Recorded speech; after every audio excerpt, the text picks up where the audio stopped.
Me ha tocado de una forma muy agradable ser el moderador de esta mesa. Es todo un placer, verdaderamente, no por ser pelota, en serio. En primer lugar quisiera agradecer a Proyector, a Mario, a todo el equipo.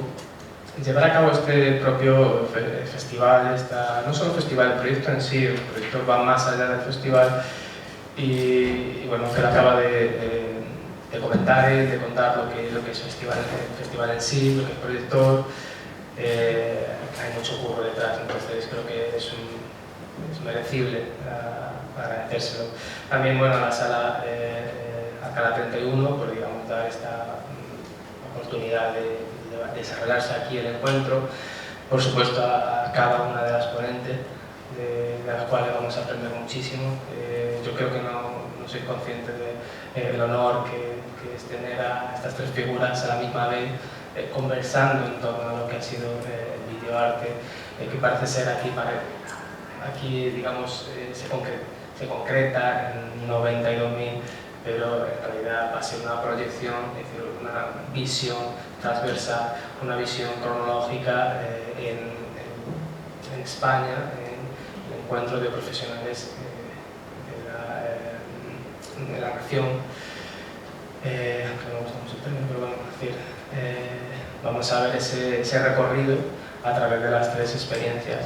Y como os digo, también es un honor porque, aparte de que son personas que nos pueden aportar muchísimo por su larga trayectoria y la importancia que han tenido dentro del propio mundo del videoarte en España, también hay que tener en cuenta que son tres perfiles diferentes dentro de lo que cabe, que van a enriquecer aún más, valga la redundancia, se puede decir, desde la visión del mercado, de la visión de la universidad, también el comisariado y la visión de la gestión cultural, también, digamos, de las visiones de un propio, a lo mejor un museo, una pincelada se podría dar. Es decir, son diferentes visiones que van a completar un discurso histórico, que esto probablemente a lo mejor no lo encontréis en un libro, sino lo vais a encontrar aquí. Por eso les decía que hay un honor estar aquí. Antes de comenzar a digamos, comentar las bibliografías de cada una de las ponentes para que conozcáis, quisiera digamos, pedir disculpas por parte de Berta Siegel, que no sé si, imagino, conocíais el programa de antemano. Estaba programada en un principio, pero bueno, por infortunios de la vida, vamos a decirlo así, no ha podido acompañarnos, pero en su lugar está Amparo, que igualmente nos va a dar esa visión rica en cuanto a la temática que se va a tratar hoy aquí. Sin más dilación, por no extenderme mucho, que no me ocupa a mí el lugar, quisiera, como digo, contar un poco de la biografía de cada una de las ponentes para posteriormente darles paso. Amparo Lozano es profesora universitaria, investigadora y comisaria. Desde 1992 ha trabajado en la crítica de arte independiente, escribiendo catálogos de exposiciones, revistas especializadas, al igual que una labor de comisariado dentro del arte contemporáneo, realizando la selección de artistas, los proyectos, las obras y la elaboración de los ensayos y artículos para las respectivas publicaciones. Sus exposiciones han ocupado lugar en espacios como la Sala Montcada de la Fundación La Caixa, en el Museo Nacional del Centro de Arte Reina Sofía, en el Centro Atlántico de Arte Moderno, en el Museo Extremeño Iberoamericano de Arte Contemporáneo, Mejía, en galerías como Luis Adelantado, Catla Galería o Antonio de Barnola, entre otras. Ha trabajado con muchos artistas nacionales, entre los que podríamos destacar a Foncuberta, a Daniel Canugar, a Dora García, o internacionales como Giannine Antonini, Cathy Monchou, mi francés o alemán no funciona muy bien, y Ursula Beyman. Desde 2006 imparte clases para grado y máster en la Facultad de Bellas Artes de Cuenca, así como también el máster de la Casa de la Moneda. Como segunda ponente, Oliva Araúna, debemos de saber que es galerista, o podemos decir es galerista, o nunca se deja de ser galerista. Nunca se deja de ser galerista, me la acaba de confirmar ahora. Y coleccionista. de arte. Perteneciente a la generación de las grandes mujeres galeristas españolas, Oliva abre su galería en Madrid en 1985 para aportar a la escena artística española una visión contemporánea a través de la fotografía, el vídeo y las instalaciones. Es pionera en la promoción de las artes artísticas, de las prácticas artísticas más innovadoras y radicales. En 2004 inauguró un nuevo espacio en el que albergar proyectos de mayor envergadura. Es miembro fundador de las asociaciones Arte Madrid, Consorcio de Galerías de Madrid Contemporáneo, Instituto de Arte Contemporáneo, IAC, Mujeres en las Artes Visuales, y durante 8 años fue miembro del comité organizador de Arco Madrid. Tras 30 años de trabajo cerró la galería física y en la actualidad continúa como coleccionista y colaborando con diversas instituciones culturales. Fiel a su apuesta por las vertientes más innovadoras del arte, sigue buscando nuevas formas de acercamiento a la práctica artística con diversos proyectos, porque, y en palabras de Oliva, el mundo ha cambiado y hay que cambiar con él, tal y como afirma. Como tercera ponente, Nekane Aramburu, gestora cultural y comisaria independiente, es historiadora del arte de formación, especializada en el análisis de la gestión y construcción de políticas culturales y producción visual, del mismo modo que se convirtió en una de las primeras comisarias y programadoras internacionales del vídeo. Comenzó su trayectoria en el Museo de Bellas Artes de Álava, hoy Artium, y en el Departamento de Artes Plásticas de la Fundación La Caixa Barcelona, para posteriormente fundar Transforma Espacio, concebido como una empresa de gestión cultural y museística y espacio de prácticas contemporáneas alternativas entre contextos nacionales e internacionales. También en Vitoria formó parte de la creación de un espacio independiente pionero en la programación de arte y nuevas tecnologías, antes Espacio P, y por la misma época L'Angelo. ¿Lo pronuncio bien? Dando oportunidades a las primeras distribuciones de vídeo, como fue Trimarán. Entre los años 2000 explora fórmulas de difusión del videoarte más allá de las salas, generando programaciones como Todo cuanto ame formaba parte de ti, mostrando en varias sedes de Instituto Cervantes como Damasco, Dublín, Bruselas y finalmente Madrid. De lo más reciente podemos destacar la dirección de proyectos como Espacio Ciudad y su papel como directora en el Museo Esbaluart de Palma de Mallorca, donde ha desarrollado estrategias de dinamización y colecciones de arte, patrocinio, mecenazgo y nuevos modelos de educación. Y como decía, sin más dilación, cada una de las ponentes hablará en torno a unos 20 minutos. El orden será como está establecido, de derecha a izquierda, de modo que, Amparo, tú te cedo la palabra. De derecha a izquierda, hay que ver. En el día que estamos. Buenas tardes a todos y a todas. Muchas gracias. Muchas gracias por vuestra asistencia y también a Proyector, nunca, ¿sí? Proyector, disculpa.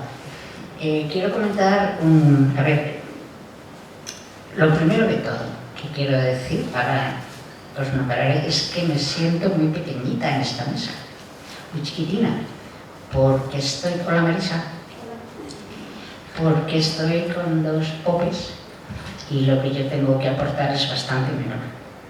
En cualquier caso, aquí estoy. Intentaré salvar la ropa.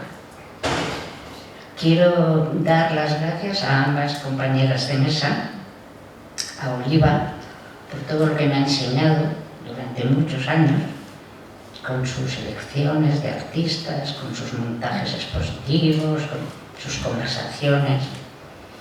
Y a Nekane no la conozco personalmente tanto, pero en la elaboración de mi tesis acerca del punto que se da en España en los años 90, cuando entra la cámara digital y muchos artistas españoles, pintores, dibujantes, escultores, cogen la cámara y empiezan a hacer vídeo. Bien, en ese punto, una de las fuentes fantásticas, Nekane, Necane, nunca te lo he dicho, fue el libro Caras, tu proyecto del que no voy a hablar porque supongo que tú quizás vayas a hablar. Pero, digo, honestamente debo deciros ambas gracias. Bien, yo como punto de partida, bueno, y debo decir otra cuestión, más experiencia. Yo no sabía que el proyecto estaba Mario, a quien no veía hacía muchos años y nos hemos reencontrado y también me encanta que haya ocurrido. Bien, yo no tengo mucho que contar, la verdad, estando con estas dos señoras, pero un poco como introducción quizás, se me ocurrió hacer intentaré brevísimamente, con un pequeño recorrido por los aspectos desde los años 70 en España hasta hoy no, porque a hoy no llego. Llego desde mis alumnos de la facultad, que os contaré lo que me cuentan, pero yo estoy como un poco despistada, la verdad. Si hablamos de qué es vídeo, porque no tienen el concepto que nosotros hemos tenido, vamos, ni próximo. Bien, comentaros que como las fuentes que para mí son imprescindibles, una de ellas, aparte de las que ya he citado, sería los trabajos, hay muchos, pero yo voy a citar, he hecho una pequeña selección, sobre todo para llevar un pequeñito discurso cronológico. Una de ellas es Laura Baigorri, todo el mundo que conoce vídeo, conoce sus trabajos, que en el libro súper clásico de ella, que era vídeo, primera etapa, el vídeo en el contexto social y artístico de los años 60 y 70, ahora de España, que es el tema que nos ocupa. Tiene otro fantástico que está publicado en la revista Brumaria, en el número 4, y os voy a decir una cosa que ella dice.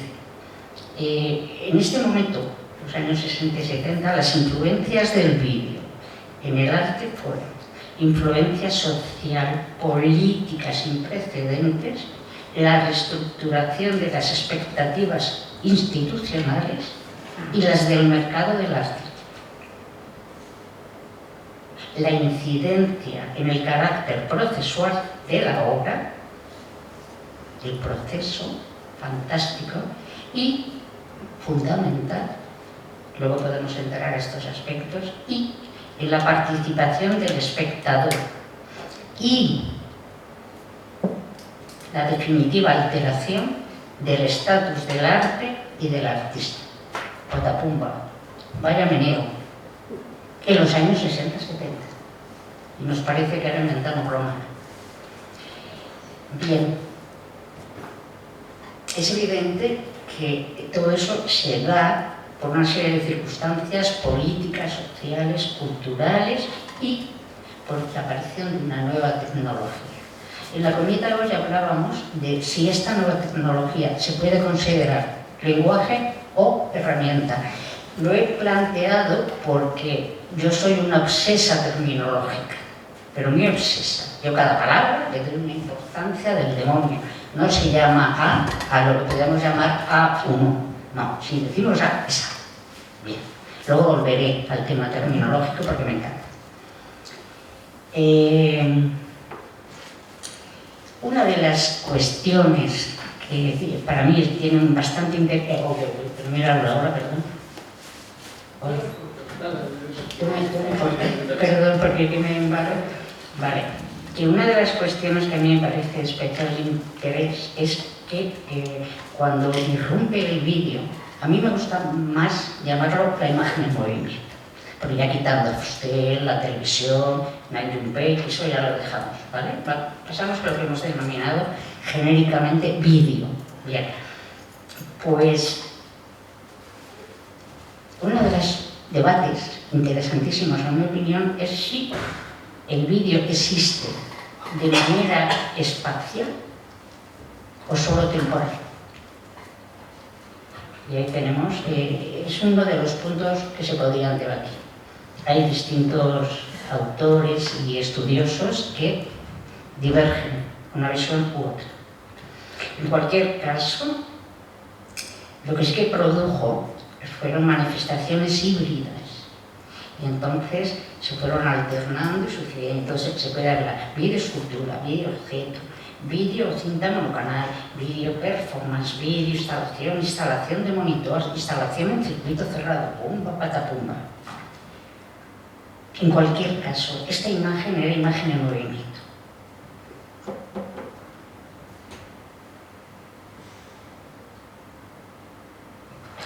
Me salto algún aspecto porque creo que tengo la mesa. Bien. Esto un poco quizás en los inicios del vídeo, en los años 80.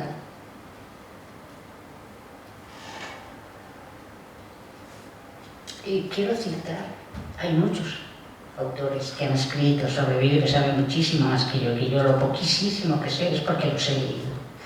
Pero quiero citar, por ejemplo, a Josu Recalde, quien dice que los primeros eventos videográficos estaban inmersos en una efervescencia de activismo político-artístico, más o menos próximo, podemos saber las tesis de Eugeni Bonet. A partir de los 70 y los 80, ya con el vídeo en chanza, llamémoslo lenguaje, Sami, o llamémoslo herramienta, que ha sido la conversación de los postres. Se van generando muchas actividades relacionadas con la difusión y la promoción, festivales, certámenes. Nace el primer colectivo independiente llamado Vídeo Nou, catalán. Hay muchos estudios que constatan objetivamente que la irrupción del vídeo en España fundamentalmente parte de Cataluña. En Madrid en ese momento era mucho más normal, Oliva me corregirá que ya conoce más, pintura. De hecho, en los 80, el término que se utiliza, vuelvo al término, para hablar del arte español es pintura. Eso lo sabemos todas las que hemos vivido, que aquí somos unas pobres. Bien. En los años 80 hay iniciativas muy interesantes. Por ejemplo, hay una que se da en Cataluña, que son los pioneros, que se llamaba Els Dilluns Vídeo, los lunes de vídeo. Se dio un espacio, que existe todavía, la Virreina, y aquí hay una cuestión que a mí me parece muy interesante, porque lo llevaba todavía, no sé si activo, probablemente no, pero lo llevaba Mercader y empezó a acuñar el vídeo de audiovisualización del arte. Y quedémonos otra vez con el término. ¿Pero qué ocurre? Pues que en los 80 todos sabemos que después de la transición se mete el PSOE y empiezan a tener una pasta gansa y se empieza a invertir en arte contemporáneo malamente. Esa es la verdad, malamente. Y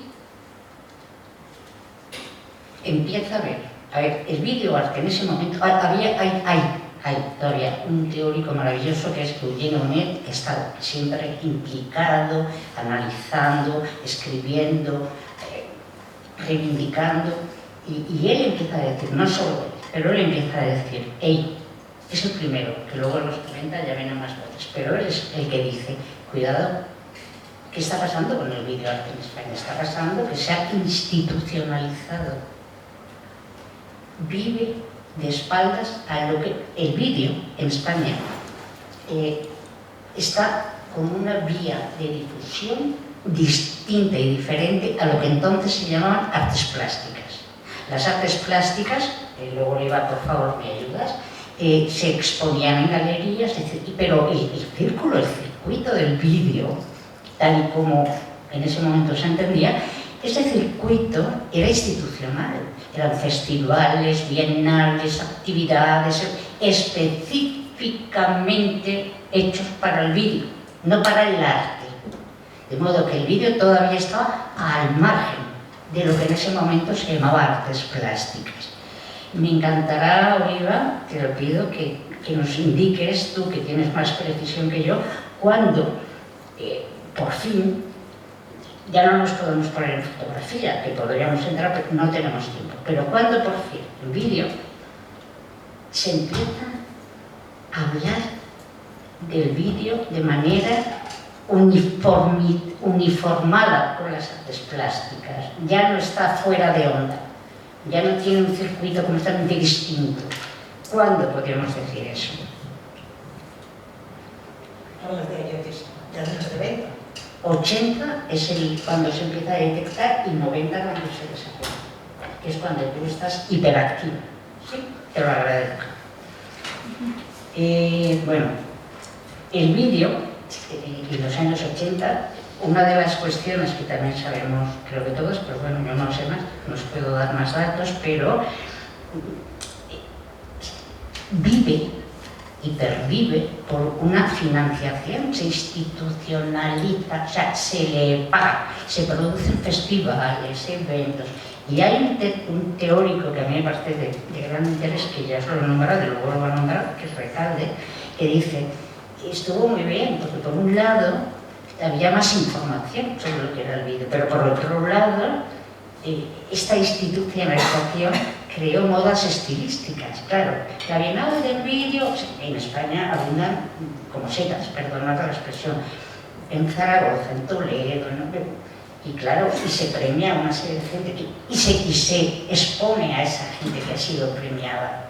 Entonces, los críticos, conocedores, y hay que pedir ayuda a ti, como yo soy, por ejemplo, que lo conoces muy bien, y dice, cuidado, porque eso lo que hizo fue que se hicieran modas estilísticas, lo cual iba en detrimento de la capacidad, como la llamamos, denunciativa de la práctica videográfica.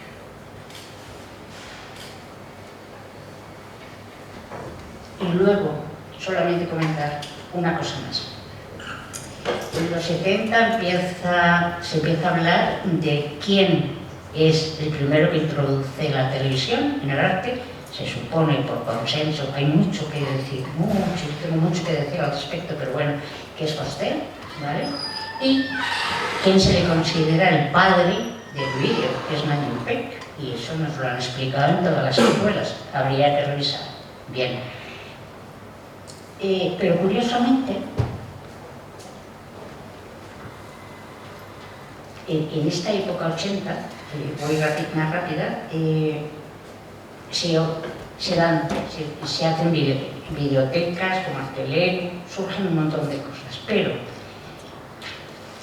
hay un problema con esta práctica artística, vamos a llamarla práctica sin herramienta ni lenguaje, vamos a llamarla práctica, si estamos todos conformes. Y el problema fundamental es que empieza a haber, el problema fundamental no es excesivo, pero uno de los problemas en los que deberíamos tener dos, vamos a citar dos. Uno, a nivel internacional, en los países europeos y americanos se empiezan a crear plataformas de distribución, de producción, de archivo. En España, res de res. Y por otro lado,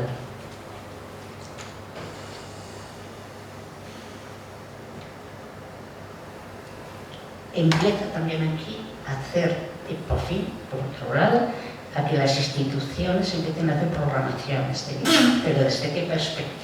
Esa es la pregunta que deberíamos hacernos. Y luego ya, tengo demasiado, nos vamos en los 90, y en los 90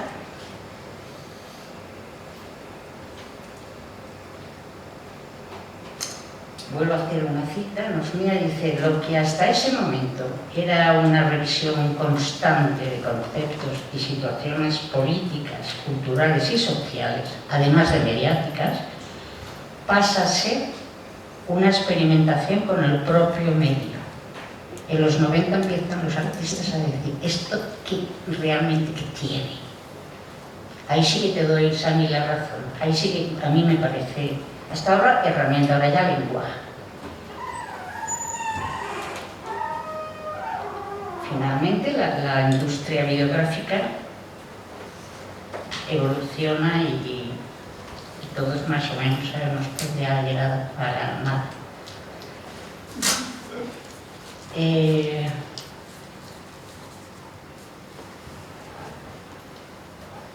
Otra de las cuestiones que lanzo, sé que no tenemos tiempo, pero es que lo que el vídeo produce como cambio de paradigma en los modelos de pensamiento, de representación, de formalización, conlleva un cambio en la relación de obra, vamos a llamarla así, no me gusta esa palabra, creo que es de modé, pero es más fácil, de obra y espectador. De hecho, empiezan a surgir nuevas teorías sobre el nuevo espectador. ¿Cuál es la función del espectador cuando ve un trabajo no necesariamente contemplativo? Tú te pones, ves un dibujo y dices, es una silla. Pero viene mamá y dice, es una silla. Pero viene tu amigo y dice, oh, es una silla del siglo XIX. Y viene otro que sabe más y dice, es una silla del siglo XIX hecha en el taller de X. Pues eso, trasladado a lo que está ocurriendo con el vídeo en ese momento, es el cambio, digo, de paradigma, de lectura. El espectador ya no es el que fue, por otras razones, porque claro, tú entras acostumbrados en ese momento a ver una pieza ahí en la pared hay una, tiene mucho que contar, pero en líneas generales, ahí en la pared, una pintura, X, y de momento tú entras a una sala y tienes un proyector aquí, otro proyector allí, otro allí, de modo que, aparte de todas las disquisiciones teóricas que no tenemos tiempo, a partir de todo eso, tú entras como espectador y según donde te pones, tapas esta proyección o tapas la otra. O sea, hay una confluencia absoluta. Eso también ha dado para hablar mucho, y me voy saltando, de las tipografías de exposición a partir del vídeo. Se empieza a hablar qué es y de instalación o proyección, de circuito cerrado, de performance art, de proyecciones, de multiproyecciones, de pantallas donde se proyecta una cosa por una parte y otra distinta, otra imagen por la otra. Se habla de ediciones no lineales, que ahí Menene tiene cosas muy interesantes publicadas, aunque no, de ver esta manera de entender como hipertexto. Y solo os digo una cosa, me voy a callar ya porque creo que el tiempo ya me llevo. Aún me queda, Buenos ya solo deciros una cosa que creo que es importante, y es que a mediados de los 90, lo sabemos, todos lo sabéis, Sony mete en el mercado la primera cámara digital. Y lo curioso que ocurre en ese momento es que muchos artistas, vamos a llamarlos así, ¿vale? Artistas, porque estamos terminológicamente entendiéndonos o intentándolo, muchos artistas que parten de la escultura, del dibujo, del grabado, cogen una cámara y empiezan a hacer vídeo. Claro, ¿qué ocurre?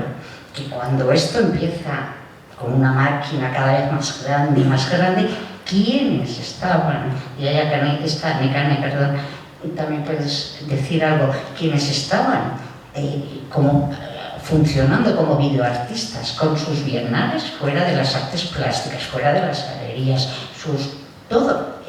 Eran autónomos y todo, estaba el vídeo por allá y las artes plásticas, llamadas así, por acá.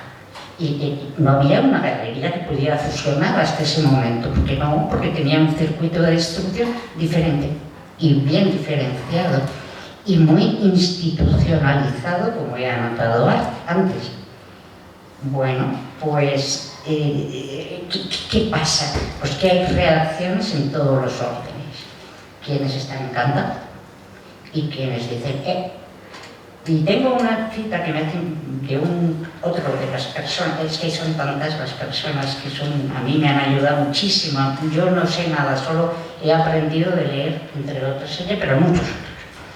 Pero hay una cita que utiliza Gabriel Villota, tú también lo conoces, y dice, y es de un señor que fue, bueno, José Antonio Argueta, que este hombre, creo que no soy imprecisa, trabajó en la Bienal primera, ¿verdad?, la de los visionarios. Bueno, pues una persona implicada que a mí me hizo muchas gracias esta cita cuando la leí la primera vez, y dice, la he sacado, ¿vale?, muy cortita. Dice José Antonio Argueta, dice, se trata, hablando de lo que estaba ocurriendo en el vídeo en los 90 en España, que otra cosa es el año 92, que ahí hay un punto de inflexión, ahí no podemos entrar, no hay tiempo.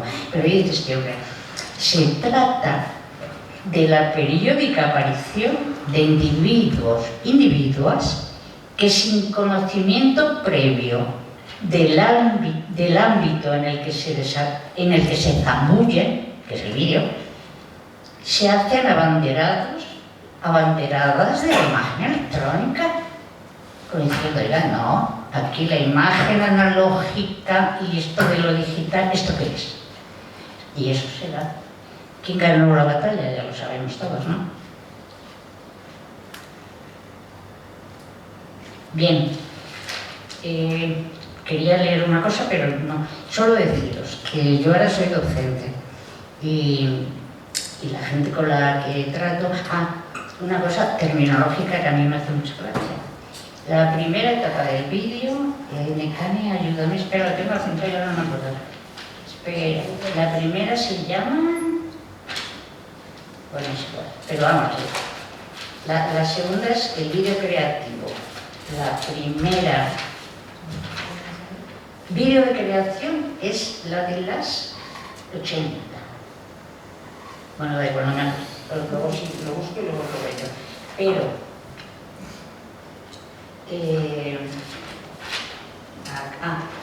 acabo con mis alumnos, que bueno, cuando yo les hablo de vídeo, me dicen, ¿eso qué es? Y entonces me dicen que ellos entienden más el vídeo post-internet. Y yo digo, bien, yo me pierdo un poco más. Volvemos a la terminología. Otros, no, qué vídeo. Esto es poéticas de la conectividad. Bien. Y me dicen, para acabar, no, vídeo yo no quiero. Yo quiero o videojuego o animación. Gracias.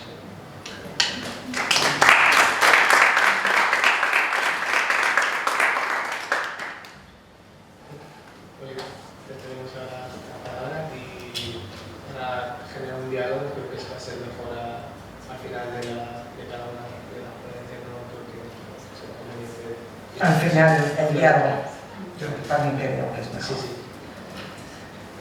Yo, como sabéis, los que sabéis que he tenido una galería de arte durante 30 años, yo no empecé con el vídeo, ni con lo que yo llamo proyecciones, porque no todo lo que se proyecta es vídeo.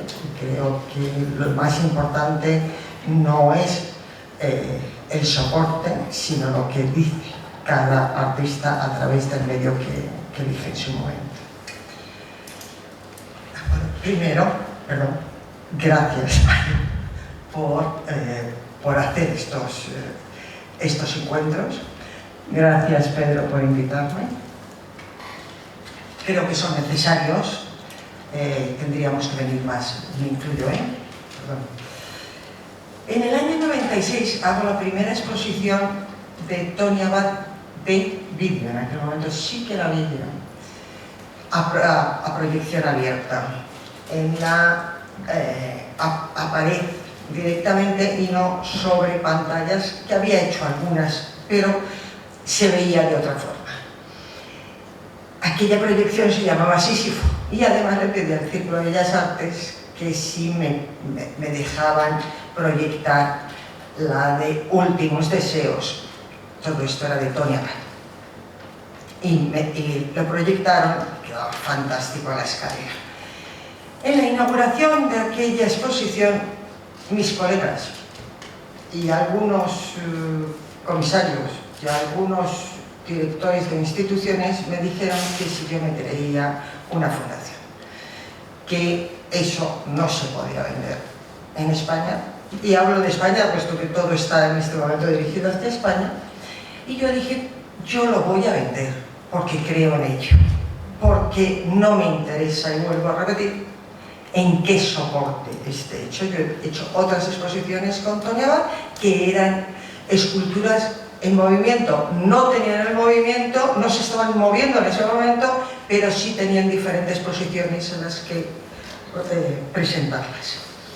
Efectivamente vendí los 3 Sísifos y los 3 Últimos Deseos a instituciones y a privados. A partir de aquel momento empecé a coger fama de que yo sabía vender vídeo y efectivamente me parecía que como no había que tratarlo de otra forma que a una pintura, empecé a vender proyecciones. Tony Abad no se quedó contento con ser el que estaba vendiendo y aportando diferentes temas. Sí le dije cuando vi Sísifo en su estudio, le dije, Tony, no he visto nunca un trabajo más escultórico que este. Porque no sé si llegasteis a ver Sísifo, bueno, entre otros sitios lo tiene. ¿Perdona? ¿Se puede preguntar? ¿Sísifo lo tienes? Seguro que está. Bueno, lo tiene de todas formas la colección Arco, porque uno de los que me lo compró fue la colección Arco. Y La primera imagen. esa. Esto era una proyección sobre una pared, pero con un espejo en donde reflejaba era una videoinstalación donde se reflejaba el propio Sísifo trabajando con sí mismo. La anécdota es que todo el mundo decía que se parecía a Aznar, al presidente Aznar, y yo decía que más quisiera el presidente Aznar que parecerse a este estupendo personaje que tenemos aquí.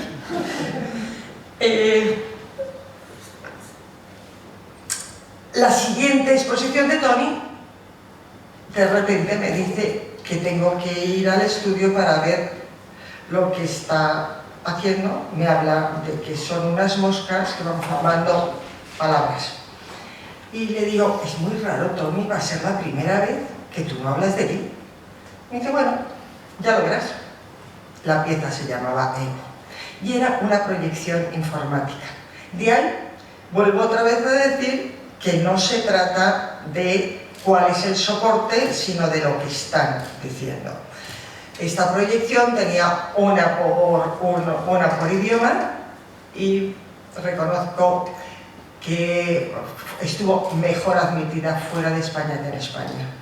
Luego ya empecé a vender alguna lengua extranjera también en España, pero al principio me costó mucho.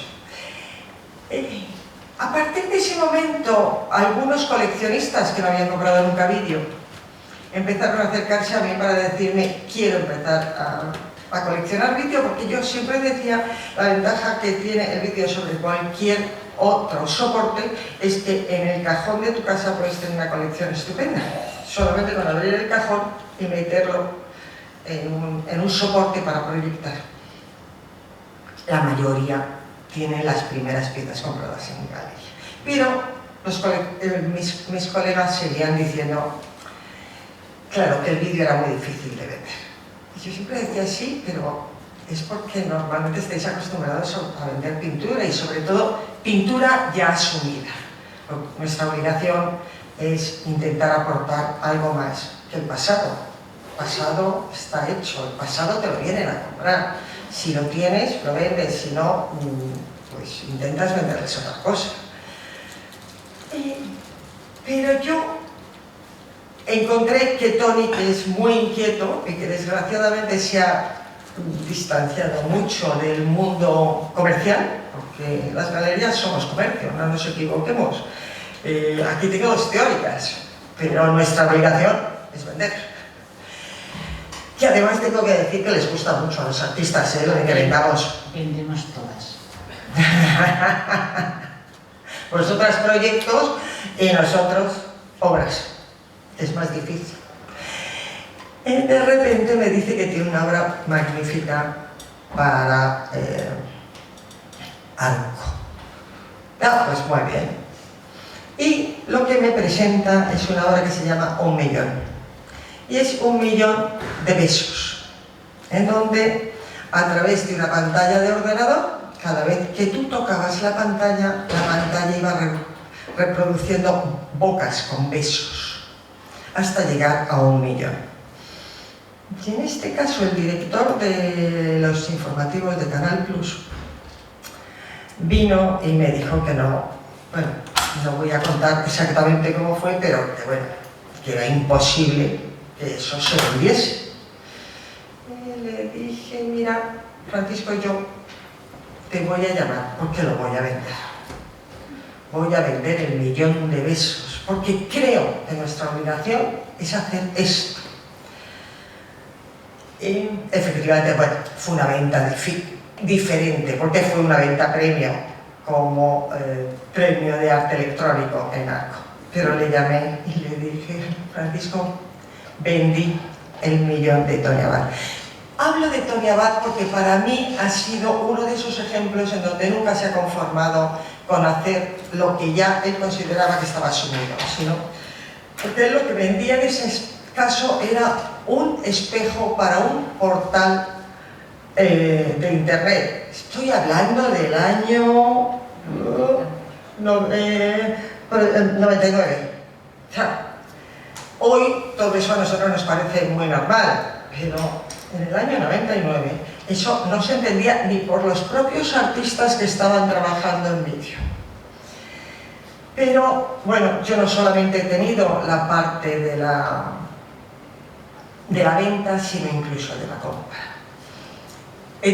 Tengo muchos ejemplos en donde, además de haber trabajado con esos artistas, de haber querido comprarlos, me pasó cuando fui a ver la exposición en la Caixa de Miguel Río Branco, en donde vi Entre los ojos el desierto. Es una proyección que mide 4 metros de altura por 12.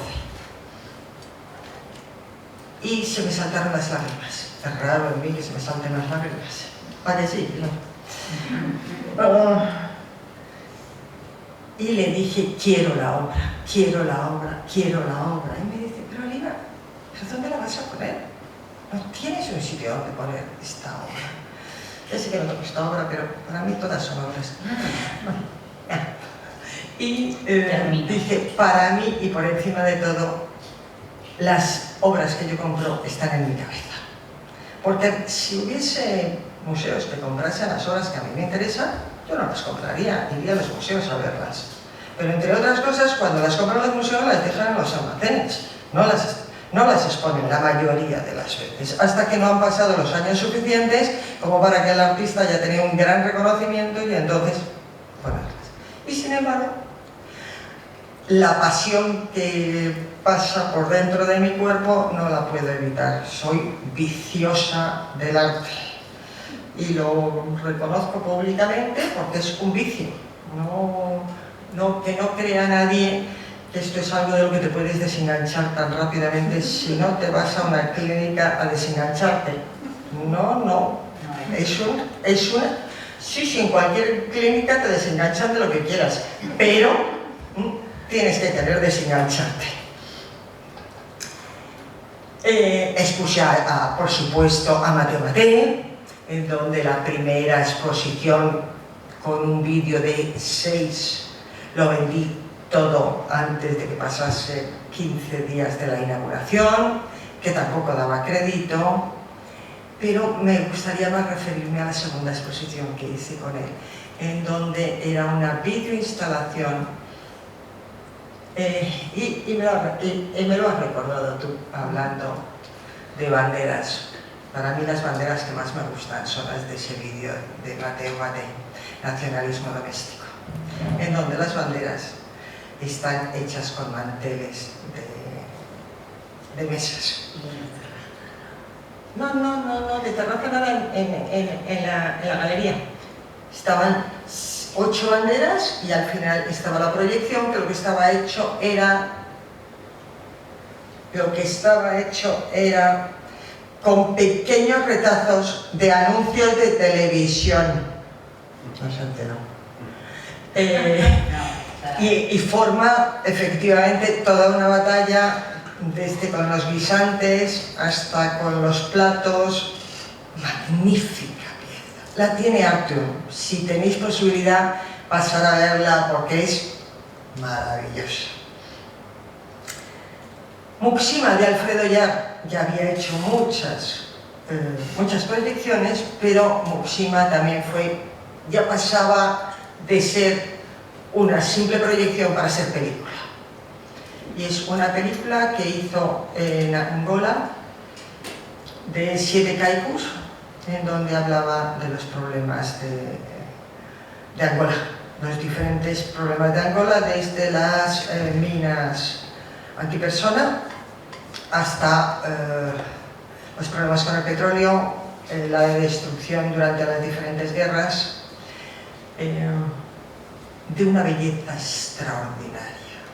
Recuerdo que fue la temporada en donde más horas hice en la galería, porque llegaba gente a las 9 de la noche, que era cuando cerrábamos, y aún había gente dentro viéndolo. Me decían, no, si solo lo voy a ver 5 minutos. Y yo decía, bueno, lo de 5 minutos es imposible, porque efectivamente todos creemos que somos capaces de ver determinadas cosas en 3 minutos, en 5 minutos, y es lo que solemos hacer casi todos con las proyecciones. Pero en el caso de Muxima, todo el mundo se quedaba a verla completa, 40 minutos. Entonces, para mí era una satisfacción impresionante, porque te dabas cuenta de que hay más gente que tiene interés de la que normalmente hablamos. Normalmente solemos decir que hay muy poco interés en el puro arte contemporáneo, y bueno, y ya para qué contar en una proyección a la que le tienes que dedicar tiempo. Tuve la inmensa suerte de vendérsela a Reina Sofía. Si tenéis oportunidad, pedís que os la dejen ver, aunque sea en un pase en monitor. Alfredo no quiere que se vea en monitor, pero como el Reina Sofía no la está exponiendo, pues si estuviese Berta Sichel aquí me diría, yo las puse con proyectores antiguos, con un proyector antiguo en la sala de conferencias del Reina Sofía, antes de que llegase Manolo Borja. Pero se vio tan mal porque era un proyecto antiguo, y esto era una proyección también a través de un iPad. No, de un ordenador, perdón. Con lo cual me tuve que gastar muchísimo más dinero en montar una sala de proyección con 5 altavoces, con una magnífica calidad, porque dije, esto nunca más en España se va a volver a ver mal, porque además, Alfredo, no te voy a permitir que dejarte que se pueda ver mal. Comprendo que en aquellos momentos el Reina, las calidades que tenía de proyectores eran malísimas. Nada más empezar en la dirección de Manolo Borges, lo primero que le dije, Manolo, tienes que cambiar todo el sistema que tienes de audiovisuales, es malísimo. Creo que nuestra obligación no es tanto decirles a los directores de museos qué es lo que tienen que comprar. Todos queremos que nos compren lo nuestro, por supuesto, pero sí decirles los fallos que tienen los museos, porque no pueden estar a todo, ¿no? Yo he comprado, creo que más proyecciones a artistas que no han trabajado con la galería, que a los artistas que han trabajado con la galería, porque les he comprado mucho, pero también me ha apasionado comprar todo eso que me interesa, siempre y cuando llegue al precio, porque desgraciadamente ha cambiado tanto todo, que en este momento hay algunos artistas que es total y absolutamente imposible comprarles las proyecciones. Uno de los que me hubiera encantado comprar, pero ahí no llegué ni al principio ni cuando se inauguró, lo vi en la Bienal de Venecia y se llama The Clock, que doy por supuesto que todo el mundo lo ha visto, y si no, cuando tengáis oportunidad, son 24 horas. Eso que hablábamos en la comida de que, bueno, de que nadie tenemos el tiempo, siempre depende de... Yo en la Bienal de Venecia, que como os podéis imaginar todos, no tenemos ni un segundo, en el primer momento lo vi 5 minutos, 7 minutos máximo, seguí, continué viendo el resto de las exposiciones y de repente el último día que iba a estar en la Bienal, durante la inauguración dije, mira, yo lo siento mucho, pero si me he perdido algo más me da igual, yo voy a sentar una hora delante de O'Clock, porque considero que es la joya de la corona. Cuando tú encuentras esas obras que no se te van de la cabeza, vuelvo a repetir, me da igual si están hechas en plástico, si están hechas en piedra, pero creo que es muy importante, primero que las miremos, primero que las veamos, después que las miremos, y tercero, que lo hablemos, que lo digamos, que lo comuniquemos a terceros, que no siempre se hace. La mayoría de la gente no comunica lo que le ha interesado de las bienales, de las manifestas, de las documentas, nada. Cada vez que preguntas a alguien, oye, voy a ir a la documenta, no fui a la inauguración, ¿puedes recomendarme algo? La mayoría de la gente, no, bueno, no, te advierto que no está tan bien. Hay que pringarse, en la vida hay que pringarse, hay que decir lo que te interesa y lo que no te interesa, igual que cuando vas a ver exposiciones. Creo que todo lo tenemos por hacer. Tenemos que, por encima de todo, participar, estar, existir y ayudar a que las cosas se vayan comunicando. Porque si no lo exigimos nosotros, ¿quién lo va a exigir? Si nosotros que formamos, estáis viendo, es un círculo muy pequeño el mundo del arte, desgraciadamente. Si no tenemos nosotros el interés, porque hay otras personas que lo vean, pues es difícil que los demás vengan a preguntarte. Seguramente, Pedro, tú tendrás en la cabeza alguna de las cosas que yo te he contado y que a mí se me olvidan. Porque como no traigo nada escrito, voy así haciendo una chapucería por... Si quieres comentar que cada vez que cabe una crisis del arte, es decir, cuando la gente es decir, que decías cerrar la galería, esto lo leí en la noticia, de cerrar la galería no por una crisis económica, sino por una crisis hacia el propio, digamos, sistema. Digamos que es un poco interesante por el tema, a lo mejor, hablar de intergeneracional, las generaciones de ahora y el sistema actual, es decir, si se puede llamar sistema. ¿Por qué sería esa crisis? ¿Me podrías contar algo? Sí, gracias, Pedro. El arte y las galerías hemos estado en crisis económica toda la vida, o sea, toda la vida. Quien diga que no, miente. En este país la única galería que ha hecho dinero con el arte ha sido Soledad Lorenzo, que era porque, como decía ella cuando íbamos a ver a los políticos, porque vendo pintura, o sea, punto. Y además, muy buena vendedora. Yo siempre decía, mira, mientras ella se dedica a vender, yo me dedico a pensar y luego actuamos las dos juntas. Es una broma y lo puedo decir porque somos íntimas amigas. No lo estoy diciendo metiéndome con ella, sino todo lo contrario, valorando que ha tenido esa virtud que no hemos tenido prácticamente ninguna otra galería.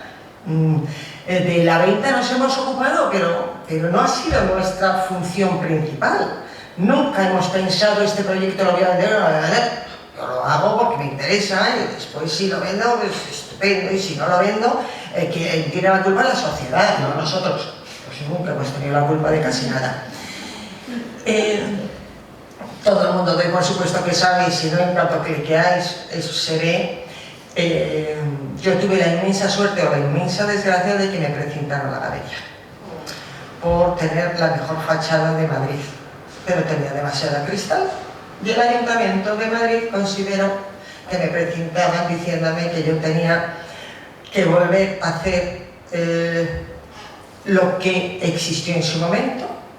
Mi argumento, y lo pleiteé, fue: si me enseñáis planos o fotos de época, yo vuelvo a lo que haya. Pero ni existían planos ni fotos de época. Por lo tanto, yo decía, es que al revés, tenéis vosotros que rebatirme por qué no puedo hacer esto. Si esto es lo que estaba cuando yo lo compré, este local. Lo único que hice fue limpiar cuando quedó lo que era la estructura, que es lo que se supone que se hace en la arquitectura, yo lo forro de cristal. Y ahí estaba mi galería. Habían pasado todos los buenos arquitectos de España, porque yo además estaba entre el COAM y la caja de arquitectos. O sea que pasaban todos por delante, entraban y estaban todos orgullosísimos de ese espacio que había hecho. Bien, me precintan, pero me dejan quedarme dentro trabajando. Y me doy cuenta de que como mejor se trabaja es sin público, claro. Se trabaja maravillosamente bien porque te puedes dedicar a hacer lo que quieres hacer. Pero me dieron mucho tiempo para pensar y empecé a darme cuenta de que en el día a día no te paras para pensar qué está pasando aquí. ¿Por qué? Sí, claro que venía gente, pero muy poco director de museo, muy poco comisario, muy poco crítico, muy poco institución en general, muy poco coleccionista. Y al final se había convertido todo en un paseo por las ferias. Un paseo por las ferias en donde consiste todo en ver y ser visto. Porque incluso si os fijáis, lo que la gente hace es pasear por los pasillos, no mirar. Rara vez te encuentras a gente que vayan haciendo el recorrido como tú, porque además cuando te los encuentras, haces el mismo recorrido. Pero no solamente en las ferias, bienales, documentos, la gente quiere ir para ver y ser vistos. Total que vuelvo a abrir, ya una vez cambiada la fachada, y hago 3 exposiciones de artistas que no conocía nadie aquí, entre ellos Ana Gallardo, que me hizo una instalación magnífica. Recuerdo a Ana Gallardo, artista argentina. Recuerdo a Necane, que cuando entró a verlo enseguida vino al despacho a decirme: María, me ha parecido magnífica, me gustaría hacer algo, bueno, toma la dirección, toma todo, ponte en contacto con ella. Y de hecho, ha trabajado y sigue trabajando con ella. Era un proyecto hecho sobre un centro, un geriátrico de prostitutas en México. También me acuerdo de Marisa, que me dijo: pero ¿cómo puedes pretender darme algo para comer ahora con lo que está puesto aquí en la pared? ¿Te acuerdas? Porque era muy duro, muy duro. Ella quiso hacer un proyecto que no era ese, y se fue con una beca al geriátrico de prostitutas en México a pedir que le dejasen cocinar para las prostitutas viejas, como dice Ana. Tardó muchos días en que la directora la recibiese, y cuando ya la recibe, la directora la pone a cuidar a la prostituta más vieja, que estaba a punto de morir. Entonces, en ese tallado de la pared, con sus manos a golpe de cincel, explica el proyecto. Era algo bellísimo, desde la parte solamente visual, durísimo desde la parte conceptual. Pero además ella me dijo: Oliva, intenta que la gente lo pasee, o sea, que no lo lea todo desde una esquina o desde el centro, sino que vaya haciendo el recorrido. A esta instalación que eran de 4 metros por 18, tallado en la pared, pero también había que tocarlo, para tener esa sensación de esto ha costado mucho hacerlo. Al principio, cuando me dijo lo del proyecto y los días que iba a tardar, me asusté porque dije, yo no puedo tener tanto tiempo en la galería cerrada. Le dije, Ana, te pongo asistentes, todos los que quieras. No, Oliva, lo siento, pero esto hay que hacerlo con rabia, con la rabia que yo sentí, con todo lo que yo pasé en este geriátrico. Fue magnífico, todo el que lo vio no se le olvida. Luego había gente que me decía, pues no sé si lo he visto, y yo decía, no lo he visto. O sea, si lo has visto, te has quedado con esa impresión. También había vídeo, pero en donde una de la que había sido la primera directora de ese geriátrico y la que inventó el geriátrico hablaba de sus experiencias, pero nada que ver con esa instalación. Y juraría que fue aquí mismo, vine a unas charlas de unos comisarios extranjeros que iban a hacer los proyectos de ARCO. Parece que eran como 6. Y a todos les dije, oye, tengo la exposición de Ana Gallardo, es un proyecto, les explicaba un poquito cómo era. No fue ni uno solo. Pero además, y para colmo, varios me dijeron, ya lo veré por la web. Y eso fue la gota que colmó el vaso. O sea, no voy a contar todas las experiencias donde dije, no, todo esto no tiene sentido, la gente no viene, y decidí que el mundo efectivamente había cambiado, que lo que querían era ver y ser vistos, y que yo cambiaba con el mundo. Y después he hecho un proyecto maravilloso que es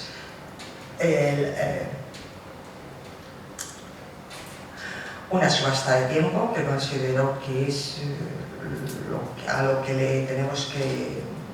tenemos que mirar, el tiempo. Y me divertí tanto, porque era otro proyecto. Que me queda un minuto. Nada, bueno, agradeceros que me hayáis aguantado. Lo primero, agradeceros que me hayáis aguantado y tener estas dos magníficas comisarias críticas conmigo, críticas conmigo. No, de verdad que me hizo mucha ilusión cuando Pedro me planteó hablar aquí, precisamente por lo bien acompañada que iba a estar. Gracias.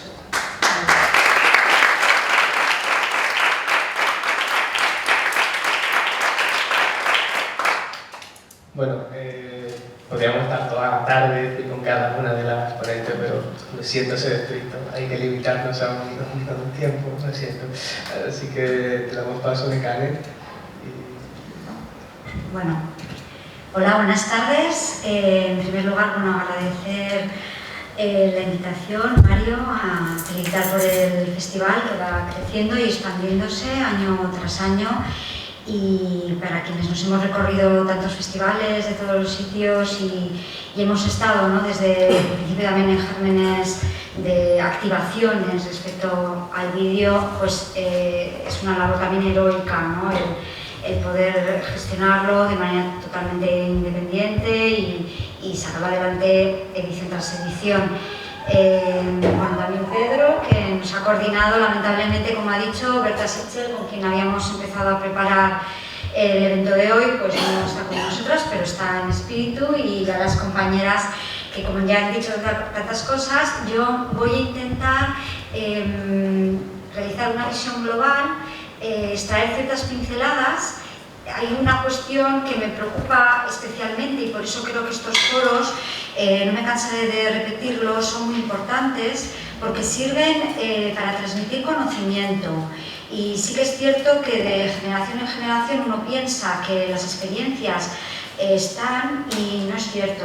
Se olvidan, se quedan en los libros y al final es el one-to-one, ¿no? El verse, el ponerse caras, el saber cómo es la persona, el que genera plataformas de conocimiento, de intercambio y de seguir avanzando con las diferentes problemáticas de lo que a nosotros nos interesa, que viene a ser eso llamado vídeo, pero que podríamos llamarlo de creación audiovisual, que era un poco con mis compañeras un término, ¿no? que nos sentíamos como más cómodas, ¿no?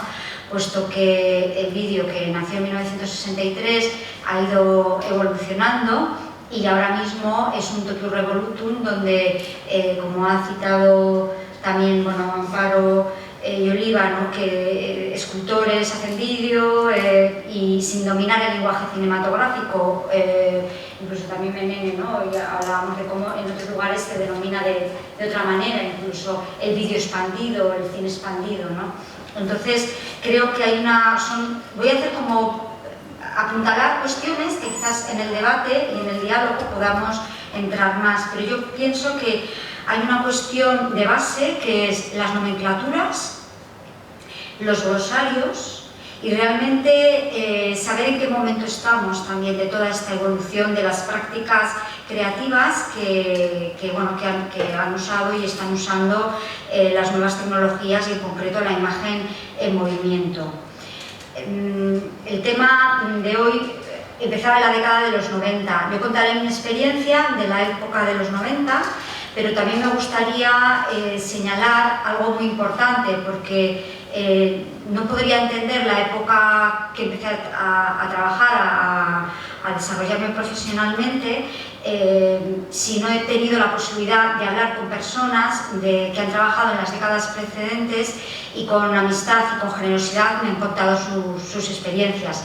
Tenemos aquí a Marisa González, que yo no sabía nada de todo lo que pasó en los 80, así contado más allá de los libros, si no hubiéramos sido amigas y hubiéramos tenido tantas sesiones de compartir e incluso de grabar. Un inciso, pero Oliva, cuando le comenté, no sé si te acordarás, ella había expuesto los artistas de vídeo en los 90 y le digo yo ya hice vídeo en los 80, en el 83 y me dijiste, ¿lo vendiste? ¿Lo vendiste? Y dije yo, no, mi galerista no me lo vendió, entonces no vale. Y me dejaste chafada para siempre, porque yo he tenido dos galeristas, la de Bilbao y la de Madrid, que no han vendido casi nada. Entonces, por eso el trabajo valía o no valía, no, pero me dejaste chafada total. Perdón por alusión, lo siento, pero tengo que contestar. Marisa, cuando te dije no vale, seguramente sería que estábamos hablando de ventas. De ventas. No, perdóname, en mi vida le he dicho a ningún artista que su obra no vale. No, si tú no lo habías visto el vídeo. No, pero quiero decir, no puedo hablar de que no vale algo si no lo he visto, si no lo conozco, si puedo decir, no vale porque no está vendido, si estaba hablando yo de ventas. Pero nada más, perdona. Puede quedar para el final. Pero... No, puede ser interpretación. Sí, pero... Vale, que sí, que el coro...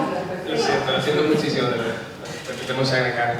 Pues tenemos, estábamos en los 80 de todas maneras y Rewind, ¿no? Y bueno, creo que también, y como somos todas chicas, también en aquel momento había mujeres pioneras que apostaban por prácticas creativas que igual tuvieron su difusión en el circuito de los interesados, pero hay que reconocer, aquí al lado en el Círculo de Bellas Artes estaban, y Marisa también estuvo en Los Gérmenes, Paloma Navares montó los festivales de vídeo, así como en el País Vasco también, gracias a Guadalupe Echevarría, empezaron a verse propuestas de vídeo.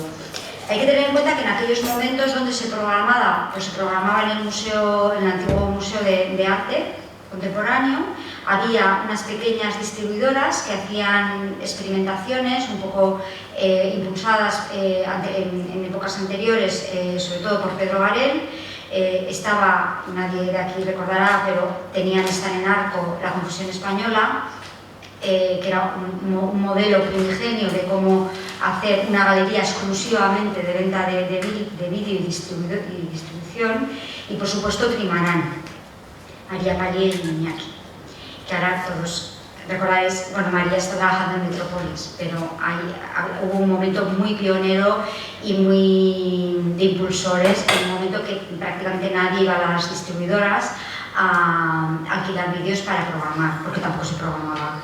Y además de los festivales de vídeo pioneros de Paloma Navares, empezaron también a haber en diferentes lugares pequeños festivales de vídeo. Con todo, no había estructuras para el apoyo de artistas emergentes que estaban experimentando con las nuevas tecnologías, así que, bueno, siendo bastante jóvenes, montamos un espacio independiente en Vitoria y teníamos como una oficina de gestión, pero teníamos un espacio para programar. Vimos que había también otras iniciativas de estas características que estaban dando espacio, como el Angelot, como ha citado anteriormente Pedro, que estaba en Barcelona, capitaneado por Claudia Gianetti, una mujer que venía de Alemania a Brasil y que también fue una de las primeras personas en comisariar vídeo internacional en el Estado español. Nosotros vimos que había que, puesto que institucionalmente, sobre todo desde la periferia, no había lugares de exhibición o promoción de este tipo de prácticas creativas, y aparte de nuestro propio local, intentábamos ir a lugares donde realmente pudiera hacer pedagogía de la imagen en movimiento. De hecho, tuvimos varias programaciones en la propia Universidad del País Vasco, gracias a que había un vicerrector visionario que nos permitía, empezamos a alquilar, a pagar derechos de autor por traer vídeo internacional y vídeo nacional. Esto nos dimos cuenta que no estábamos solas, que se iban aumentando los espacios alternativos y colectivos independientes, y dio lugar a los primeros encuentros de espacios independientes en España. Voy a pasar como muy rápido. Ello dio lugar a una red que fue la Red Arte, que estuvo funcionando desde el año 1994 a 1999. Lo que pasó es que los propios artistas en aquel momento se estaban asociando y nació la Asociación de Artes Visuales de Cataluña, que fue la primera, y nos interseccionamos. Y fue una intersección muy fructífera porque tanto, digamos, los programadores comisarios como los colectivos de artistas y la universidad, que en aquel momento fue muy importante la labor de la Universidad del País Vasco, y en concreto has citado a Josu Recalde o Gaby Villota, nos unimos y se hicieron los primeros encuentros de vídeo de Pamplona, que fueron en el año 96. Lo he mirado, ha habido un momento porque casi remitiré luego como a bibliografía, pero estos libros son como incunables y se puede encontrar en internet las actas que están publicadas, y porque todo el mundo aportamos un texto y está publicado. Yo creo que este tipo de foros me recuerda un poco ese formato de los encuentros de vídeo, que al final era como cómo reunir sinergias y cómo reunir problemáticas para seguir avanzando en lo que a todos nos interesa. Y los encuentros, que fueron 5 días y estuvieron 70 personas, que son muchas personas que ahora, entre comillas, son como históricas, y que en aquel momento estaban muy preocupados porque qué es lo que había pasado en el panorama del vídeo de creación en el Estado español. Se llegó a debatir en mesa redonda que el vídeo había muerto. Era como, ha muerto el vídeo, ¿qué vamos a hacer si nosotros nos dedicamos a esto, ¿no?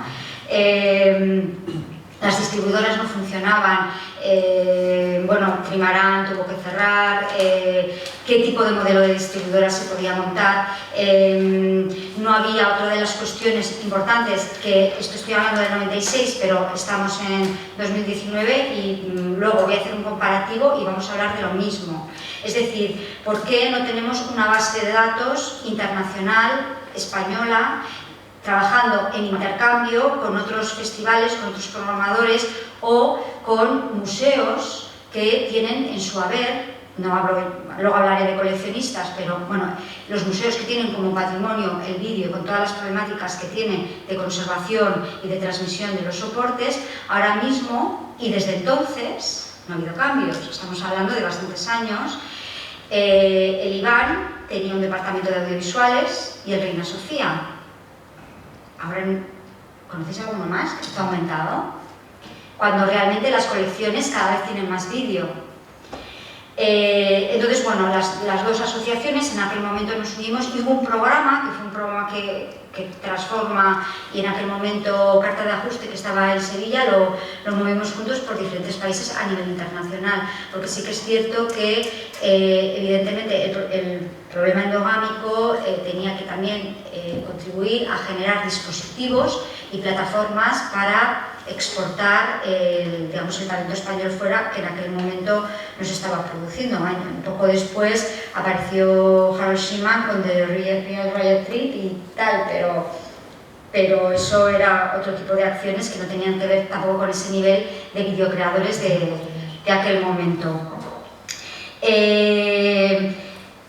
A mí me interesa mucho esta cuestión que sean las iniciativas independientes y los colectivos de artistas los que realmente hagan avanzar estas problemáticas a tiempo real, porque quizás las instituciones tienen un margen de maniobra muchísimo más lento y no son capaces de actuar a tiempo real. Por eso recordaré también un proyecto que, aunque se hizo con una aportación del Ministerio de Cultura, sí que es cierto que es una iniciativa privada para solucionar otra de las grandes problemáticas, que era entonces y sigue siendo ahora, que es qué pasa con todos esos vídeos, VHS, todos esos soportes que se han vendido en galerías, que los autores los han dejado depositados en coleccionistas o ellos mismos lo tienen.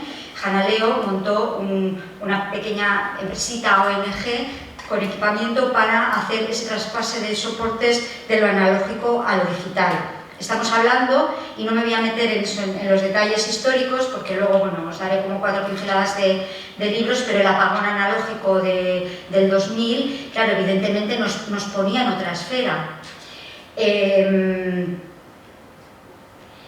Por eso, bueno, creo que es muy importante la responsabilidad de la transmisión en los diferentes soportes. Y luego otra cuestión, que era la que se planteaba en aquellos momentos, es la difusión. En aquel momento sí que éramos muy poquitos los comisarios de vídeo, está aquí Menene, que también hizo una labor muy importante a nivel internacional, Menene Gras, además que hizo una publicación, que menos mal que los libros quedan, porque también es un recopilatorio. Y yo, por ejemplo, que siempre he sido una comisaria un poco especial, no me interesaba tanto el hacer programaciones en salas oscuras, donde además nadie las veía, ya teníamos aquella experiencia pionera de principios de los 90 en las salas de nuestro entorno. También pasaban pequeñas catástrofes en la gestión de las salas institucionales. Léase la itinerancia del proyecto Monocanal, que fue un proyecto muy importante. Nadie quería programar vídeo porque en un momento dado en las diferentes sedes, después de pasar la magnífica selección que habían hecho los comisarios, llegó Vega y después de haber pagado el proyecto dice: no, pero es que además hay esto de derechos de autor. Y dijeron, me acuerdo a Ana Salaverría, por donde Michelena dijo: no quiero volver a saber nada de videoarte.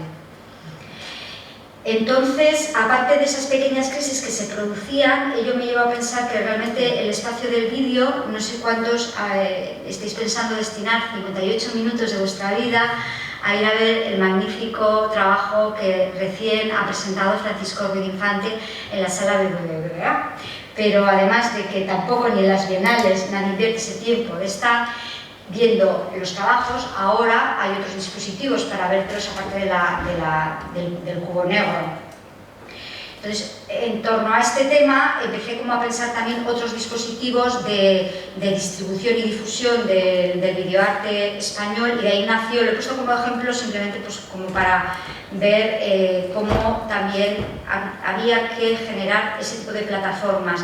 Y Todo cuanto amé formaba parte de ti, es un programa de vídeo español. Pensé un tema fácil que no fuera como muy críptico a nivel conceptual, de manera que pudiera enganchar a todo el mundo, porque si uno de los grandes problemas que tenía el videoarte era que primero eras un público cautivo en la sala y atado 3 horas porque tenías vídeo tras vídeo, pues además si era excesivamente complejo, este tipo de programas no iban a funcionar.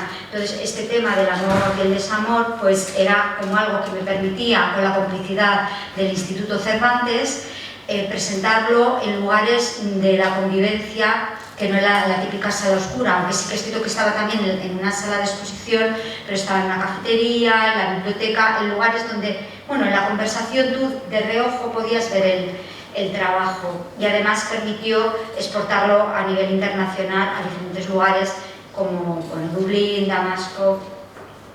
Y bueno, lo voy a pasar porque casualmente dentro había un proyecto de Tony Abad, que ahora lo descubrirás. Love. El Love, sí. Con Tony Abad, Rosalía Banet.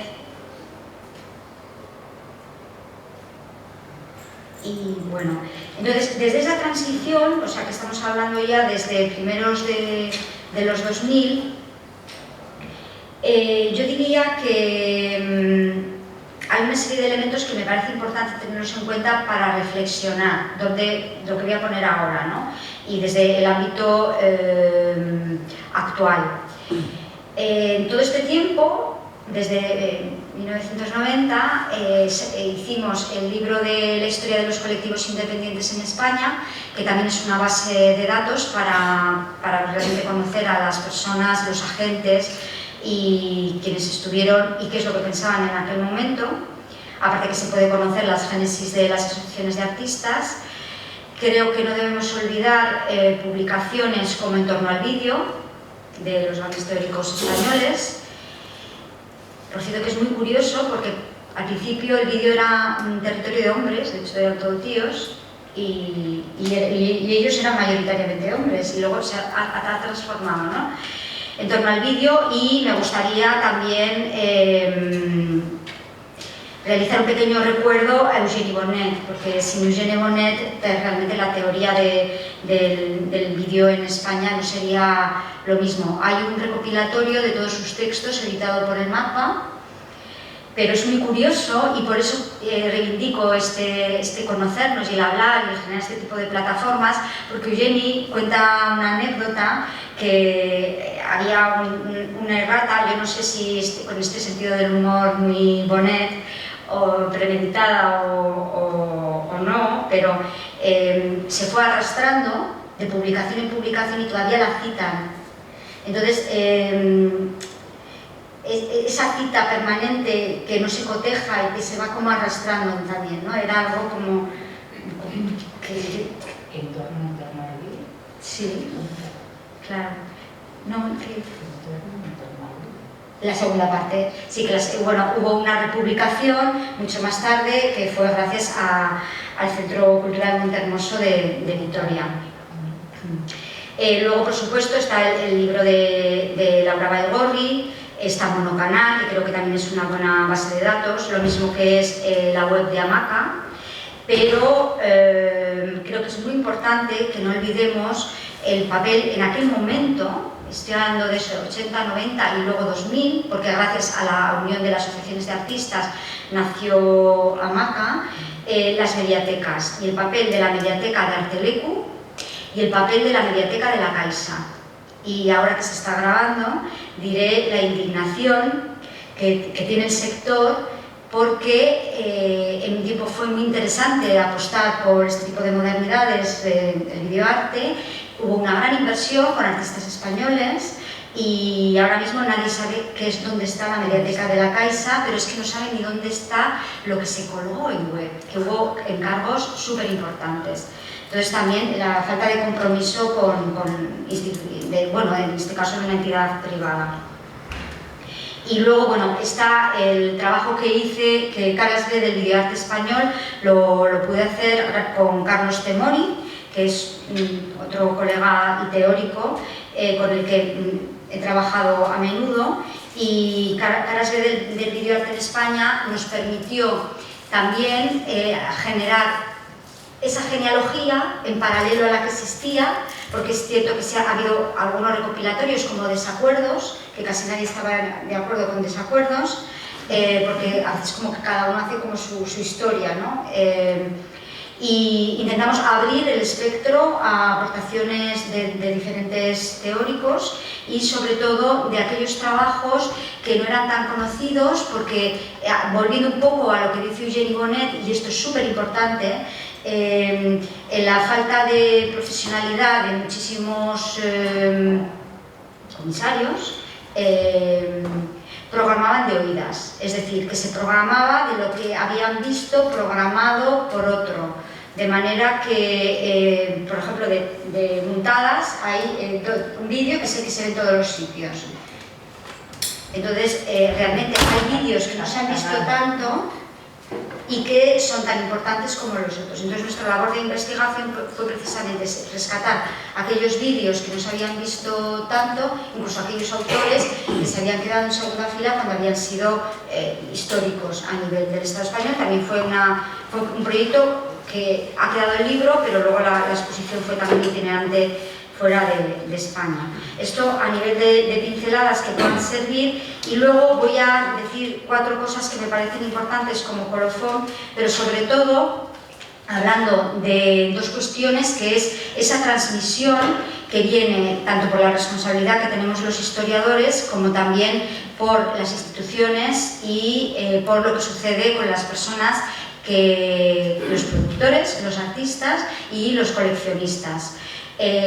Cuando llegué a la dirección de Svalbard hace 6 años y medio, también me involucré en investigar las colecciones y empoderar ese papel de la evolución, porque había muy pocos vídeos en la colección. Entonces, hacer entender que no era tan importante el soporte en sí, porque al final es el proyecto que se expande o se contrae, y poner en diálogo también con la historia de la imagen en movimiento. De hecho, en mis seminarios hago un ejemplo, que es si en las cuevas de Altamira los artistas hubieran tenido una cámara de vídeo, igual no hubieran pintado en las paredes, porque las paredes ya son movimientos, el bisonte está en movimiento, ¿no?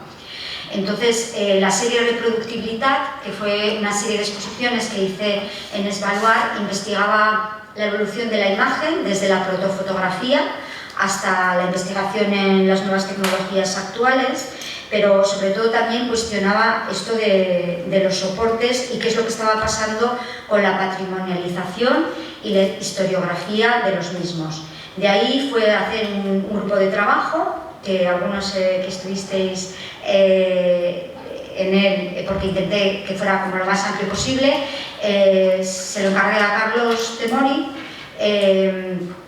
y entre todos, también con las asociaciones, con profesionales, con DAP, con diferentes agentes, intentamos llegar a un único documento, porque una de las cuestiones es que no hay un documento al que referirse, no hay unos fees, no hay modelos de contrato. Hace poco el Loop ha sacado unos modelos de contrato, pero realmente no hay un decálogo, ¿no? Entonces ahí intentamos establecer una pequeña guía, al menos en el decálogo de la gestión del vídeo, una pequeña guía de cómo actuar, tanto los coleccionistas como los artistas. Entonces, bueno, empezamos en Tabacalera el 24 de febrero de 2016 y así en plan intensivo acabamos en el siguiente grupo, que fue un trabajo online ya desde la isla, el 12 de diciembre.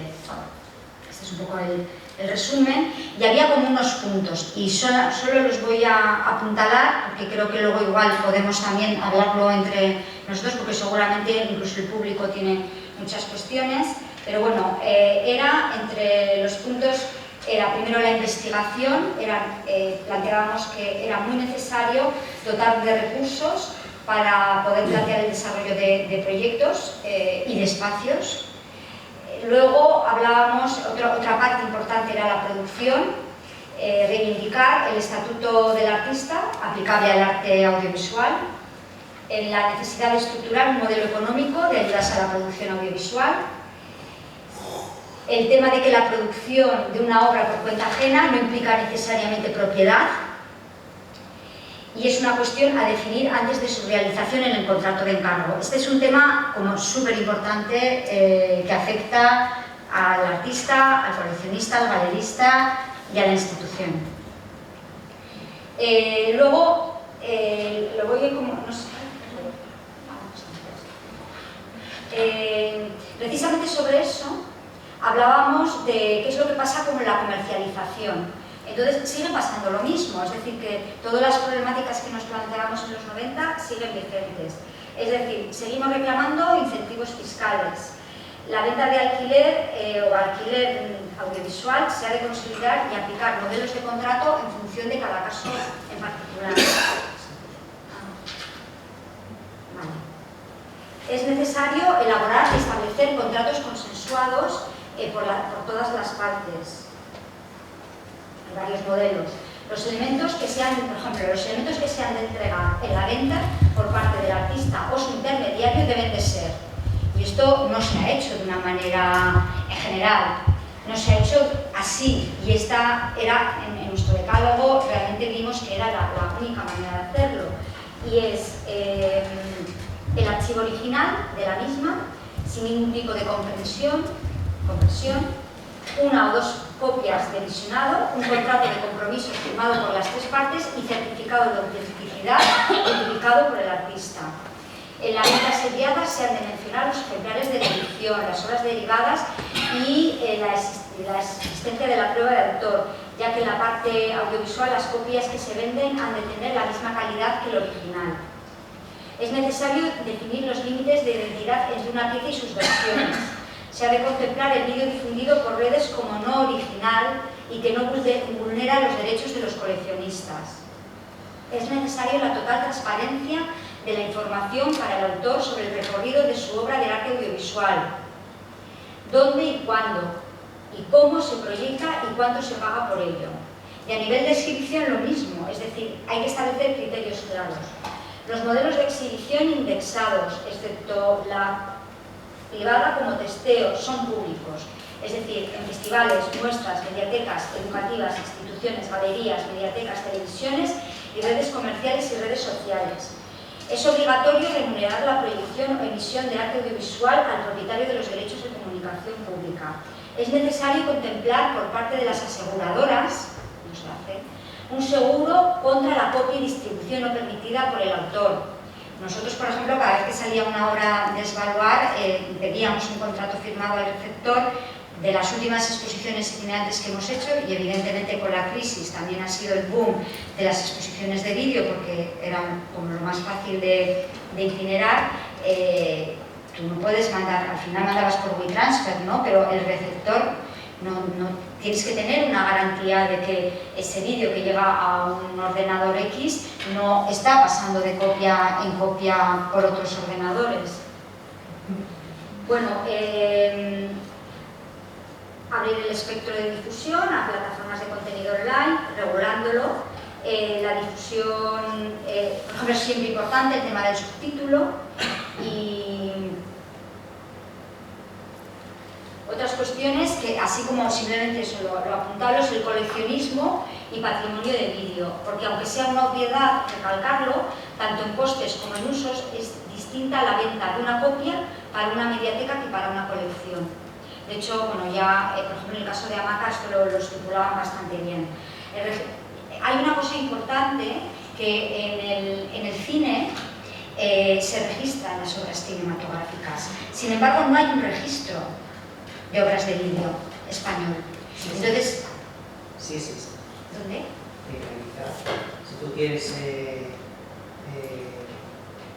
constatar que tu obra es cinematográfica, porque es la ciencia de las artes cinematográficas, tú puedes clasificar tu pieza y de su pieza las tengo clasificadas en vídeo. Pero es cine. No, igual. Si ve también vídeo. Sí. Pero, claro, como el tratamiento es diferente del videoarte, no hay como una... O sea... Pero es una... Existe la posibilidad, no te digo que exista la realidad en cuanto a que haya un departamento de vídeo, porque no lo hay. Pero como artista audiovisual, tú tienes posibilidad de clasificar tu obra dentro de la producción cinematográfica audiovisual española. El problema es que los videoartistas y los cinematógrafos muchas veces no ha habido ese cruce de conocimientos, que muchas de las problemáticas que planteáis están resueltas por la cinematografía. Yo estoy de acuerdo con lo que dice porque trabajo en el cine, como festival y estoy trabajando con ese tema continuamente. No sé si podemos atar un poco lo que... Bueno, solo apuntar y... Sí. Si queréis... Quedan 2 minutos de intervención de CAE, si queréis justo acabamos. Sí, sí, como venía a cuento, porque luego ya nos tenemos 4 horas. Sí, justo 2 minutos quedan para esto. Bueno, yo soy, pero no hay, o sea, realmente no hay un apartado o un registro de la creación audiovisual. Lo mismo que tú puedes... Sí, lo que pasa es que realmente... Sí, si realmente nos volvemos al tema anterior sobre la imagen en movimiento, tanto en el cine como en la creación audiovisual, realmente el tema se agrava. Es decir, que todo este decálogo se pone bajo interrogante. Me parece muy bien todo lo que has explicado y el trabajo que se ha hecho y de investigación para plantear realmente una manera de tratar el vídeo como una obra. Pero desde la perspectiva del cine, todo esto se pone realmente en crisis. ¿Por qué? Porque el cine ya desde hace muchísimos años no ha habido manera de ponerse de acuerdo con respecto a un fin. Imposible. Todas las distribuidoras comerciales, que en ese caso, si un día el vídeo, digamos, pasa a otro estadio, a otro nivel, pues podría también tener sus agentes o sus distribuidoras. Y realmente entonces la polémica está garantizada, pero garantizada desde el punto de vista de cómo se ha tratado el cine, cómo se trata el cine y qué es lo que cuestan los derechos cinematográficos. Por ejemplo, imagínate que una película realizada en cualquier país europeo, asiático, africano, por la razón que sea, porque es un debut en el cine, una película de hora y media, 2 horas, te piden 350 euros. Hoy en día puedes, incluso con algún artista que hace vídeo, pagar 150, 200 euros por un pase o más si estos pases se multiplican, como pasa también con el cine. Entonces, quiero decirte que para mí eso está muy bien, pero vivo esta problemática, porque realmente desde el cine la perspectiva es completamente diferente. Es cierto que también se gestiona de otra manera, porque hay unos distribuidores, como hay unos editores que hacen libros, pues hay distribuidores para el cine y he trabajado con muchísimas distribuidoras de cine y realmente sabes que las holandesas hacen X, que las alemanas hacen tal. Por ejemplo, en cine, una película hecha en China tiene un distribuidor para Hong Kong y todo el sudeste asiático, un distribuidor para Europa, un distribuidor para Estados Unidos, según el tipo de película. Y a veces el precio que pone el asiático no es el que te pone el alemán. Es decir, me ha pasado, por ejemplo, con una película que tengo este año, que como los cantantes de ópera, pues no sí, cobran lo mismo en Nueva York que en Madrid. Claro, pero estoy hablando, en este caso son los distribuidores. Entonces tú no puedes trabajar con el distribuidor, por caso coreano, porque no está autorizado para poderte vender esos derechos. Y tienes que irte al que está en Alemania para... Perdona, yo tengo una pregunta que para mí es importante. Perdona. He pedido permiso a mi Pero canal. por favor, tiene que acabar sus 2 minutos que le dejan a Nicane, por favor. No, he pedido permiso a mi Bueno, canal. brevemente, porque necesito... Yo le he dicho, me he equivocado, Sí, que hable y me ha Es dicho un tema sí. sustancial, Sí, bueno, yo creo que se lo tome ahora. Vale, está bien, yo le he pedido permiso. Venga, no te llaman paro, pero... No, yo solo quiero decir una cosa. Al día 19 de septiembre del 2019, ¿qué es vídeo, qué es cine?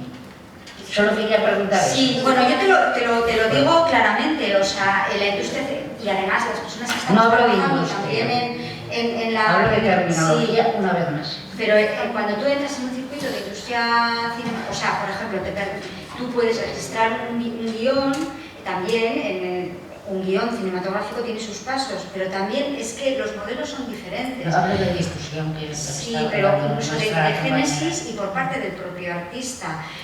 Tú, cuando eres un creador que de repente decides hacer un producto para pasar en festivales de cine, incluso tienes que pagar para estar en el festival de documentales. Entonces, estamos hablando como de, aunque conceptualmente podríamos hablar de la experimentación a veces en el lenguaje audiovisual, sea cinematográfico o sea videocreación, sí que es cierto que son como dos ríos que van en paralelo pero no se cruzan.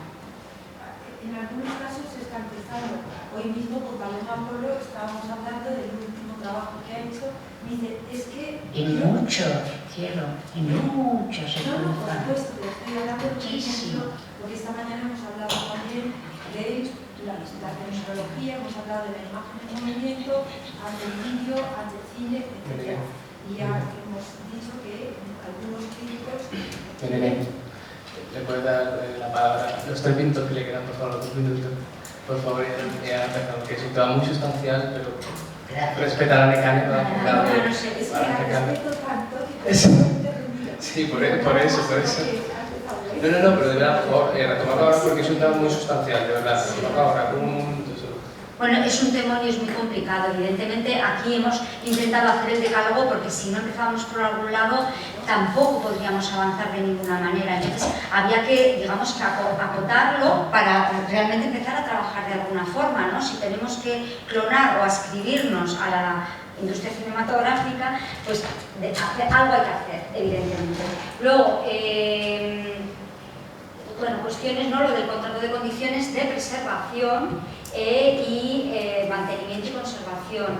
Y luego, por ejemplo, priorizar el estudio y valoración de las obras de las artistas de edad avanzada y digitalizar las piezas analógicas, porque se va a perder. El decálogo se puede ver desde la página web de Svalbard, o sea, se ven los catálogos de la serie Reproductibilitat, y luego uno puede descargárselo.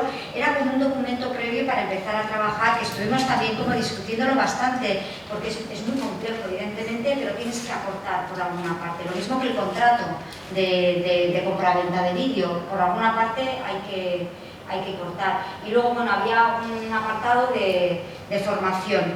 Trasladada toda esta evolución al presente, y ya por concluir, yo diría que hay como ciertos puntos que quizás podríamos debatir e intercambiar con las compañeras, ¿no? que siguen siendo como puntos negros y que sería muy importante seguir generando plataformas de trabajo del sector. Creo que lo del archivo registro también, porque al final uno recorre las mediatecas o los catálogos especializados para tener también esas obras, que son obras que un artista hace muchísimo videoarte en su vida. ¿Cuánto tienes catalogado y documentado, Marisa, de todo lo que has hecho? ¿No? O sea, eres ordenadita, pero hay, ¿no? Entonces eso tiene que transmitirse y tiene que haber ese archivo registro. ¿En el punto ese de edad avanzada para que me lo archivéis? Eres muy joven. Sí, eres muy joven. tú me lo archivas. Vale.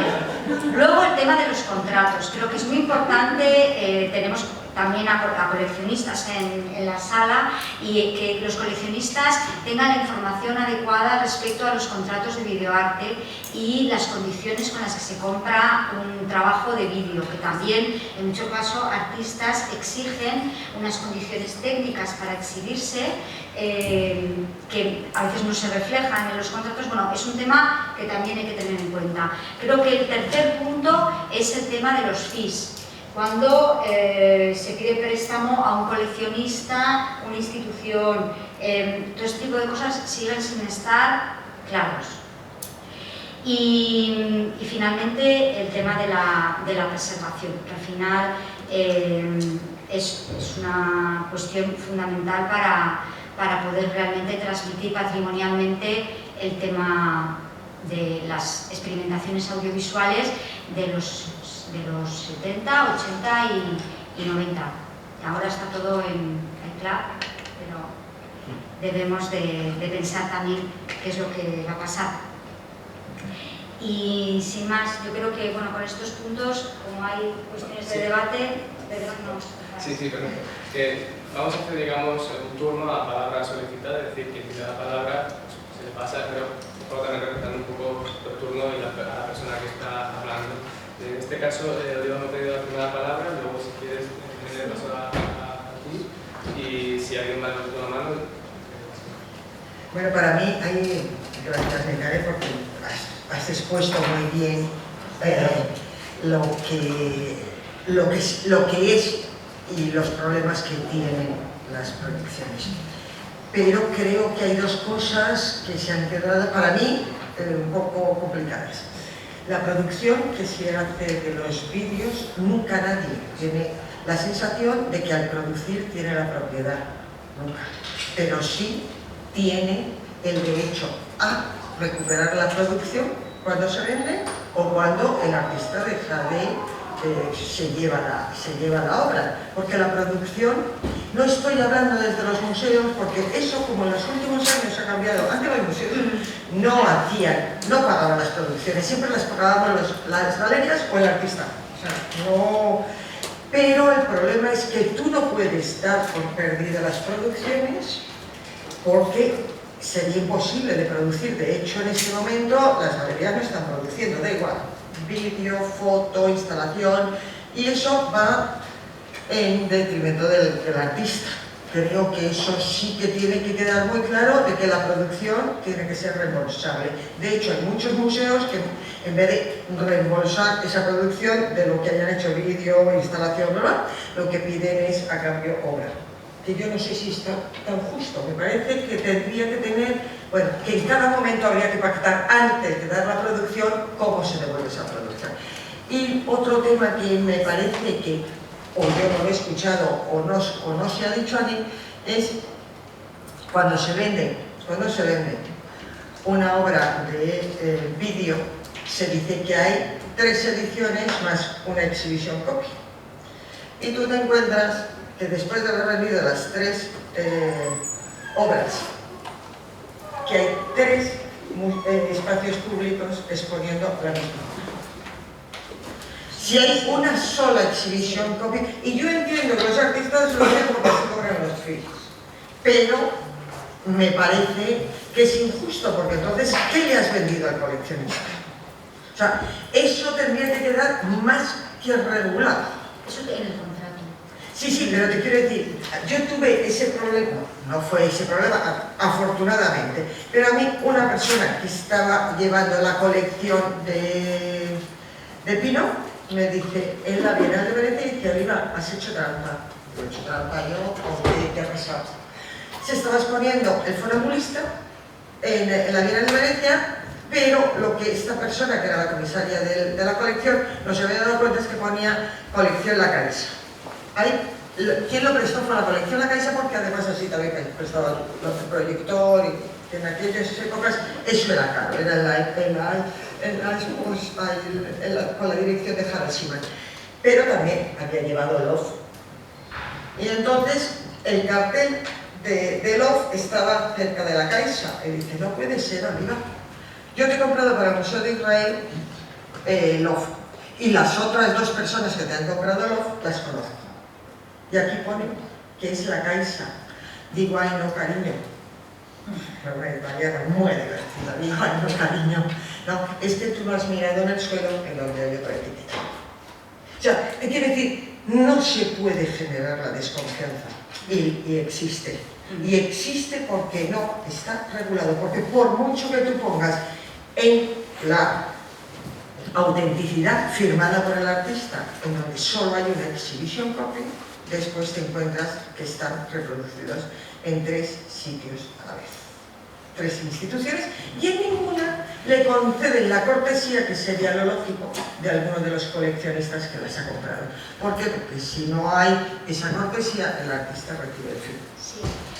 Y hay una cosa, la falta de regulación y que crea muchas suspicacias y muchas inseguridades al sector, y precisamente lo que tenemos que evitar, porque realmente yo sí que creo que somos todos un ecosistema. O sea, cuando tú estás en un museo tienes que trabajar con la galería y tienes que trabajar con el coleccionista y tienes que trabajar con el artista y con los teóricos y los comisarios. Es todo un ecosistema que se tiene que autoapoyar. Y realmente al no estar puesto sobre la mesa un mínimo código de trabajo, se hace como imposible, porque lo que tú dices, te encuentras con alguien y te dice, bueno, ¿y esto por qué se ha hecho así?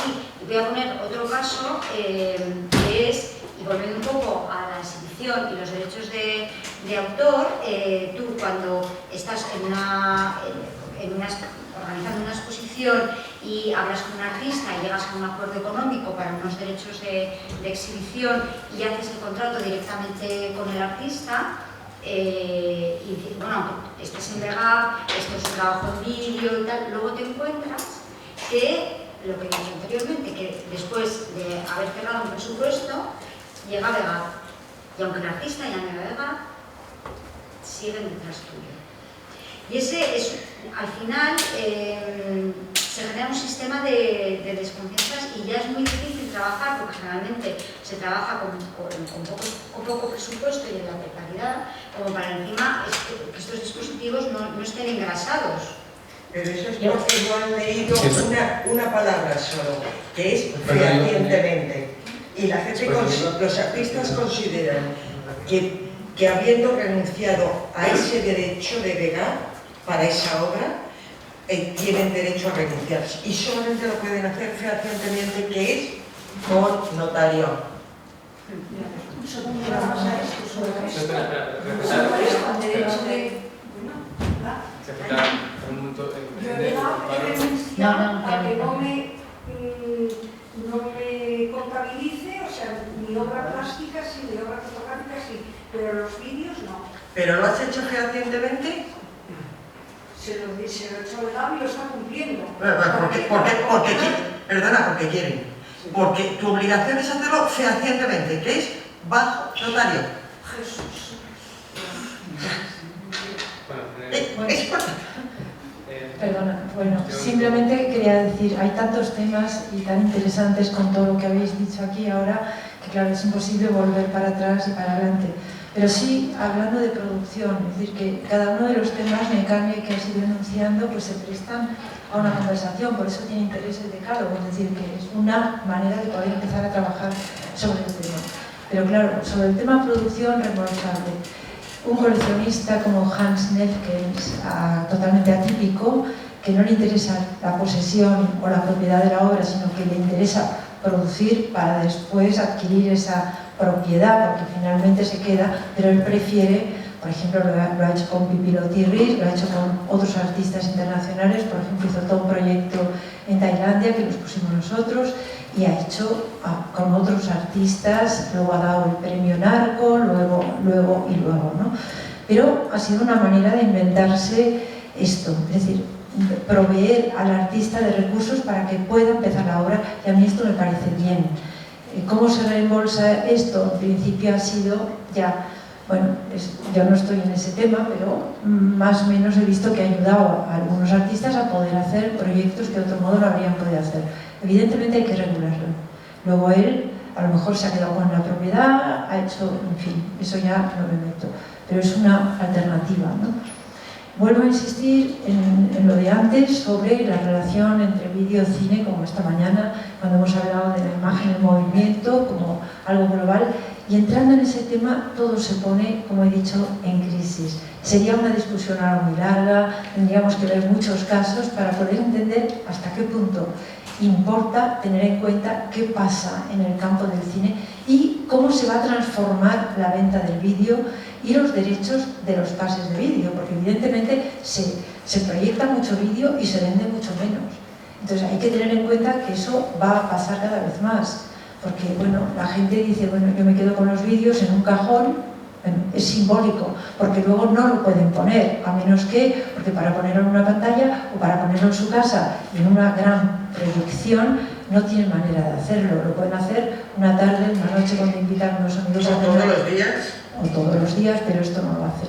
Pero bueno, digamos que algunos, un momento, acabo, lo pueden hacer. Yo simplemente, tú también has hablado de los soportes están cambiando todos continuamente en el cine de una manera brutal, con muchísima antelación a lo que está pasando en el mundo del vídeo, porque hay más dinero, porque hay más sistema, porque bueno, lo del transporte físico se está acabando, el DCP ya se puede traducir con el sistema Áspera, hay una serie de laboratorios que están trabajando ese tema, pero de una manera bestial. Entonces, es evidente que todo está cambiando tan rápido que también va a cambiar en el vídeo, pero completamente. Esto es algo que estoy viendo desde el cine. No lo veo desde el vídeo mismo porque no lo vemos. Vemos que es un producto que se puede vender en una galería, que el señor se va con su pen o se va con lo que sea, su DVD, su DCP, su MP4, lo que sea. Pero realmente esto va a cambiar, el sistema tiene que cambiar radicalmente. Por eso, es decir, creo que es interesante hacer decálogos como este para poder empezar a discutir cuestiones que están en la calle, que nadie sabe que son esas las cuestiones que nos preocupan a todos, a los comisarios, a los artistas, a los que llevamos espacios. ¿Por qué? Porque realmente, y tú también lo sabes, nos encontramos a veces ante una precariedad brutal en todos los ámbitos. Nos encontramos con unas vegas que te dicen o me pagas esto o te llevo a los tribunales. Y muchas veces no se puede pagar, por el motivo que sea. Entonces, es un tema muy extenso, yo me alegro de que se haya planteado aquí y desde luego yo creo que nos tenemos que emplazar para poder seguir hablando de esto y de todo lo que está pasando ahora mismo en el mundo del cine y lo que va a pasar en el mundo del vídeo. Perdonad. Muchas gracias, le cedo la palabra a la que hace mucho tiempo, perdona. No sé si va. Sí. Sí, va. Yo, querida Menene, tengo que hacerte la pregunta que reitero mi pregunta. A día 19 de septiembre del 2019, no sé qué diferencia ves entre vídeo y cine. Yo, sinceramente, no la veo. Por favor, has hablado, yo te he escuchado, me toca a mí. Vale. Esa es la primera. Segundo, tu intervención, inclusive un poco la de ambas, y quizá Oliva un poco menos, pero creo que Nekane, en mi opinión también, es bajo mi punto de vista bastante institucionalista. Estáis hablando de cómo afrontar y confrontar esta problemática desde la institución, pero no desde un movimiento independiente. Yo no lo he escuchado ni a ti, Nekane. Vale. Dos, esa es la segunda cuestión que me parece fundamental. Porque, vuelvo a decir, el tema con el que yo he tratado. Mis alumnos, que los pillo en cuarto o en máster, en Toledo máster, cuando yo les digo vídeo, me dicen ¿qué? Y siguen diciendo término, y me dicen, y reitero lo que he dicho antes, vídeo post-internet o prácticas de la conectividad. Entonces, ¿de qué estamos hablando? Eso es un punto. Y el otro es... Hoy está lloviendo. Solo se para. Sí, está lloviendo, estoy escuchando. Y el otro es que yo agradezco tu trabajo, lo sabes. De todas, el tuyo, sabes que es verdad. Pero, ¿por qué no damos un pasito más para allá? Salimos de las instituciones, que está bien que se regulen, pero por ejemplo, en los años 90, y tú sabes perfectamente, Nekane igual tiene menos información, yo vivo también, pero tú la tienes toda. Yo he vivido en Barcelona y ahí forjé mi profesión, si es que alguna vez la forjé. Allí se hizo la primera asociación de artistas visuales, allí se creó el sistema que Nekane está diciendo ahora para el vídeo, en aquel momento era para las artes plásticas. De ahí se fue a Valencia, Asociación de Artistas Plásticos de Catalanes, género, Asociación de Artistas Plásticos Valencianos del país del norte, donde ha quedado todo eso.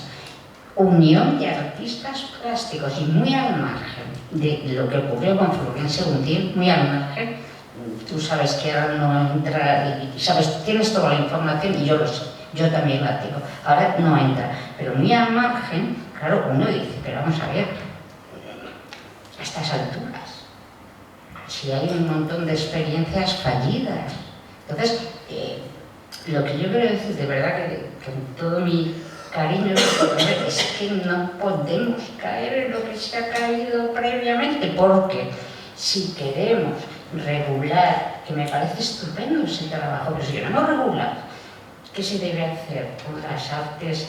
Yo le llamo, preferentemente, lo que me gusta decir es imagen en movimiento. Si queremos regular eso, no podemos caer en los mismos esquemas que se cayó hace décadas con las artes plásticas, que fueron, con mi permiso, a la mierda. Vale, antes... Y perdona, antes de que me quite, solo quiero decir una cosa por si no vuelvo a hablar. Mi respeto absoluto y mi cariño total a mi querida Berta Sichi. No ha podido estar aquí, sabe muchísimo más que yo y la quiero mucho y yo he venido sabiéndome pequeñita, como os he dicho al principio, he venido por ella. Gracias, Pablo. Me pedían la palabra hace mucho tiempo por ahí. Ahora no te preocupes, no te lo traigo. Perdona, no escrito. Hola, buenas tardes. Bueno, simplemente apuntar algunas cosas que me surgen de toda esta conversación. Y una de ellas es verdad que hay que huir de institucionalizar, yo creo que de regular, pero sí por una parte lo que Baja es... un poquito el tono, por favor, que está muy alto. Lo que es básico, Aleja un poquito más. lo que es básico es que la producción tenga un marco que facilite tanto la producción pública como la privada por parte de los coleccionistas, y eso tiene que tener un marco de seguridad, que es el que María Oliva y que conoce perfectamente. Sí, sin duda. Y que, por otra parte, tiene conexiones con el mundo del cine, porque en el cine la distribución de las películas está absolutamente ahora blindada. Efectivamente hay códigos encriptados que se pueden aplicar a los sistemas de visionado de tal manera que esa peli o ese vídeo se vea durante un tiempo determinado y en un proyector determinado. 2 horas o 3. Exactamente. Bueno, lo que te quiero decir que habrá esos sistemas y habrá luego otros sistemas, pero que en lugar de una compañía de seguros, que me acuerdo que cuando el tema del decálogo de reproductibilidad hablamos del tema de los seguros, que un seguro que te garantice que no va a haber una copia después. La compañía de seguros no va a hacer eso. Eso es imposible, es absolutamente inviable. Entonces, si a la compañía de seguros tú le dices que efectivamente el soporte va a llevar un sistema encriptado, pues a lo mejor se lo piensa y a lo mejor te lo garantiza. Pero en cualquier caso, en el momento que tienes el sistema encriptado no te hace falta el seguro. En cualquier caso, creo que es necesario los sistemas que garanticen a la persona que apuesta por esa producción, que tenga un marco de seguridad. Pero independientemente de eso, también hay otro punto que tocabais, que es el tema del vídeo y el cine. Y yo creo que aquí estamos todos de acuerdo en que ahora mismo no hay ninguna diferencia y que no es más que una nomenclatura, una terminología, y que el cine expandido, el vídeo ya es un soporte que no existe verdaderamente. Entonces es una cuestión terminológica. Pero el problema que nos enfrentamos es que administrativamente sigue existiendo esa distinción. Entonces, por ejemplo, desde Europa Creativa, si tú quieres hacer una peli y tienes ganas de hacer un proyecto o un festival con alguien con intereses comunes en el resto de Europa o en terceros países, no puedes meterte en el programa Media si eres un videoartista, porque no cumples los requisitos. O sea, aquí y en el Ministerio de Cultura, si tú pides ayudas a la producción, las ayudas directamente tiene que ser que el artista haya cedido todos los derechos a la productora y la distribución. Entonces, estamos todos de acuerdo conceptualmente cuál es el marco de creación, pero luego es verdad que nos enfrentamos a problemas administrativos y por eso los decálogos creo que son el primer paso, ¿no? Lo que decía, siempre que se cumplan, querida. Bueno, al final es como el protocolo de Loop. El protocolo de Loop legalmente O sea, como que es un contrato, pero realmente no es un contrato porque ni siquiera se identifican las partes, que es otra cosa que comentamos, pero no deja de ser un primer paso, igual que el decálogo, y que tampoco yo creo que hay que obligarle a la gente a que esté construida, porque la gente si está construida no quiere hacer cosas. Entonces, tiene que ser algo de respeto. En el fondo, al final, los decálogos o los protocolos generan conductas o inercias, y creo que, no sé, debería ir por ahí la línea, ¿no? Y creo que en el fondo estamos todos de acuerdo. Comparto. Pero... Matices. Si nos importa, vamos a ir acabando porque llevamos casi media hora. Merene, ¿alguien más querría luego una segunda o una tercera lucha? ¿Alguien más? Bueno, invito a las generaciones más jóvenes también a intervenir, que además tenía tiempo que queda para que, bueno, que aportéis algo. Bueno, yo te quería decir que justamente esta mañana hemos estado hablando del tema también de la terminología y en todo momento hemos hablado de esa imagen expandida, de esa imagen en movimiento, punto.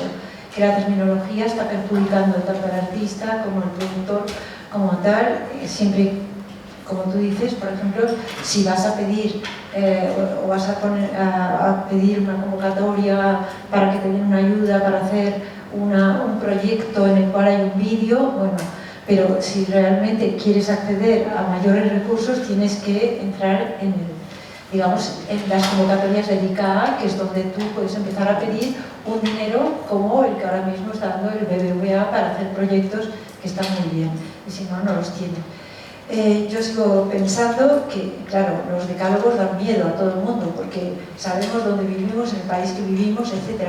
Pero yo creo que, y sigo diciendo, hay que tener en cuenta, como he dicho antes, sobre la imagen en movimiento, que comparto totalmente, pero sí creo que hay que tener en cuenta qué está pasando en el mundo del cine, que es completamente distinto. Es decir, hay películas y no pasa, es decir, que esto no es para todas las películas. Hay películas que tienen KDM y no las puedes abrir aunque tengas el DCP en tu casa, no en tu casa, sino en el cine donde te dé la gana.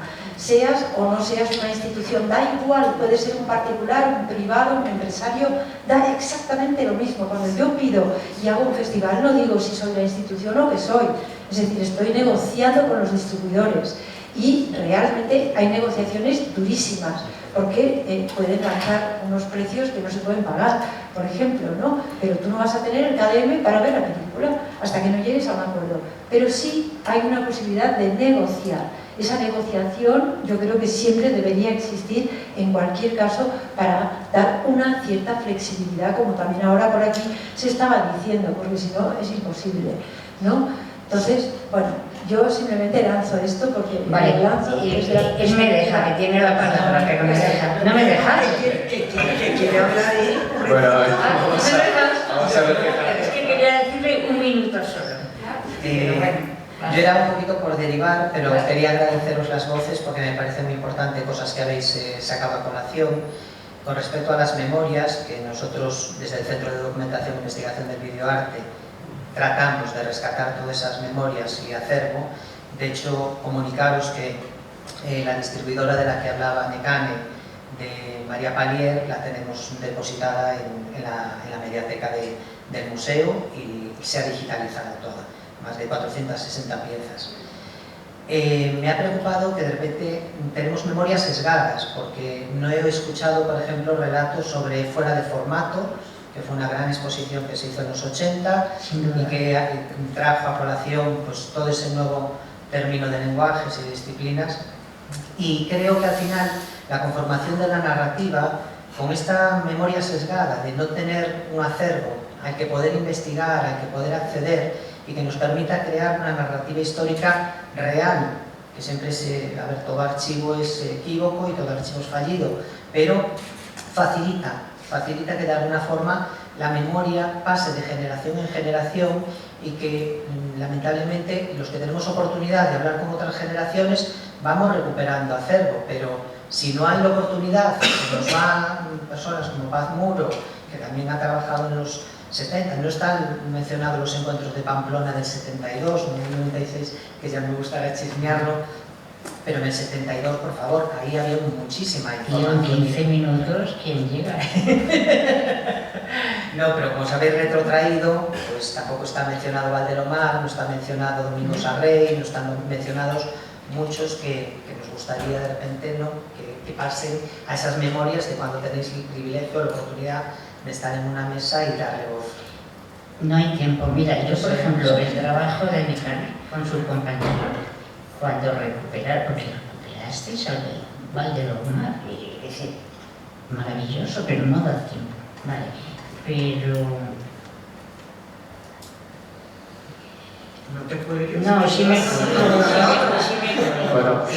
cuelgo, porque me cuelgo, pero bueno, da igual. Bueno, vamos a dar la palabra a Pancho y bueno, si tenéis algún feedback y ya por finalizar. Sí me cuelgo, porque es que no acabo de... Bueno, buenas. Yo soy Pancho López, vengo de México y pues encuentro muy interesante esto porque veo cómo son las dinámicas aquí en primera, todo este asunto de pagar un visionado, pagar un fee por un visionado, pues en mi país es bastante extraño, ¿no? De repente oír como que, ay, me pagaron porque pasaron el video una pasada, dos pasadas, ni de broma, ¿no? En el cine, por supuesto que sí. Uno va al derechos de autor, a la oficina de derechos de autor, al INDAUTOR, y registrar un video, llegas y dices, ¿qué? Entonces es como graciosísimo escuchar toda esta cuestión, para mí gracioso, entre comillas, no lo digo de burla, sino es gracioso escuchar que hay un decálogo. Se me hace interesantísimo. En México no hay ninguna norma sobre el tema, menos 10, ¿no? Entonces, de ahí, escuchando todo esto, se empieza ahora en las instituciones en México, en el FONCA, por ejemplo, ya a tomar al performance y al video como disciplinas posibles para apoyar. Pero, repito, pensar en pagar un visionado, nunca, nunca. Entonces, es un honor para los artistas que expongamos en el museo. Al contrario, o sea, nosotros los que hacemos el performance o el video performance o video arte, tenemos que soplarnos, que comernos el hacerlo y presentarlo. Digo, no en todos los lugares, habrá quien pague. Y hay curadores bastante movidos que pues sí cobran sus honorarios. Pero sí, para terminar, encuentro muy bueno el sistema que ustedes tienen acá y veo muy bueno que visiten México para que den unas cuantas pistas de cómo se debería de hacer. Pues muchas gracias. Aquí no siempre se paga tampoco, ¿eh? Tampoco pensemos que... No siempre se paga, no. Bueno, cerramos ya, ¿no? Muchísimas gracias por venir, muchísimas gracias, ponente. Si hay alguna cuestión más, podemos ir con un vinito, una cerveza afuera, no hay ningún problema. Así que...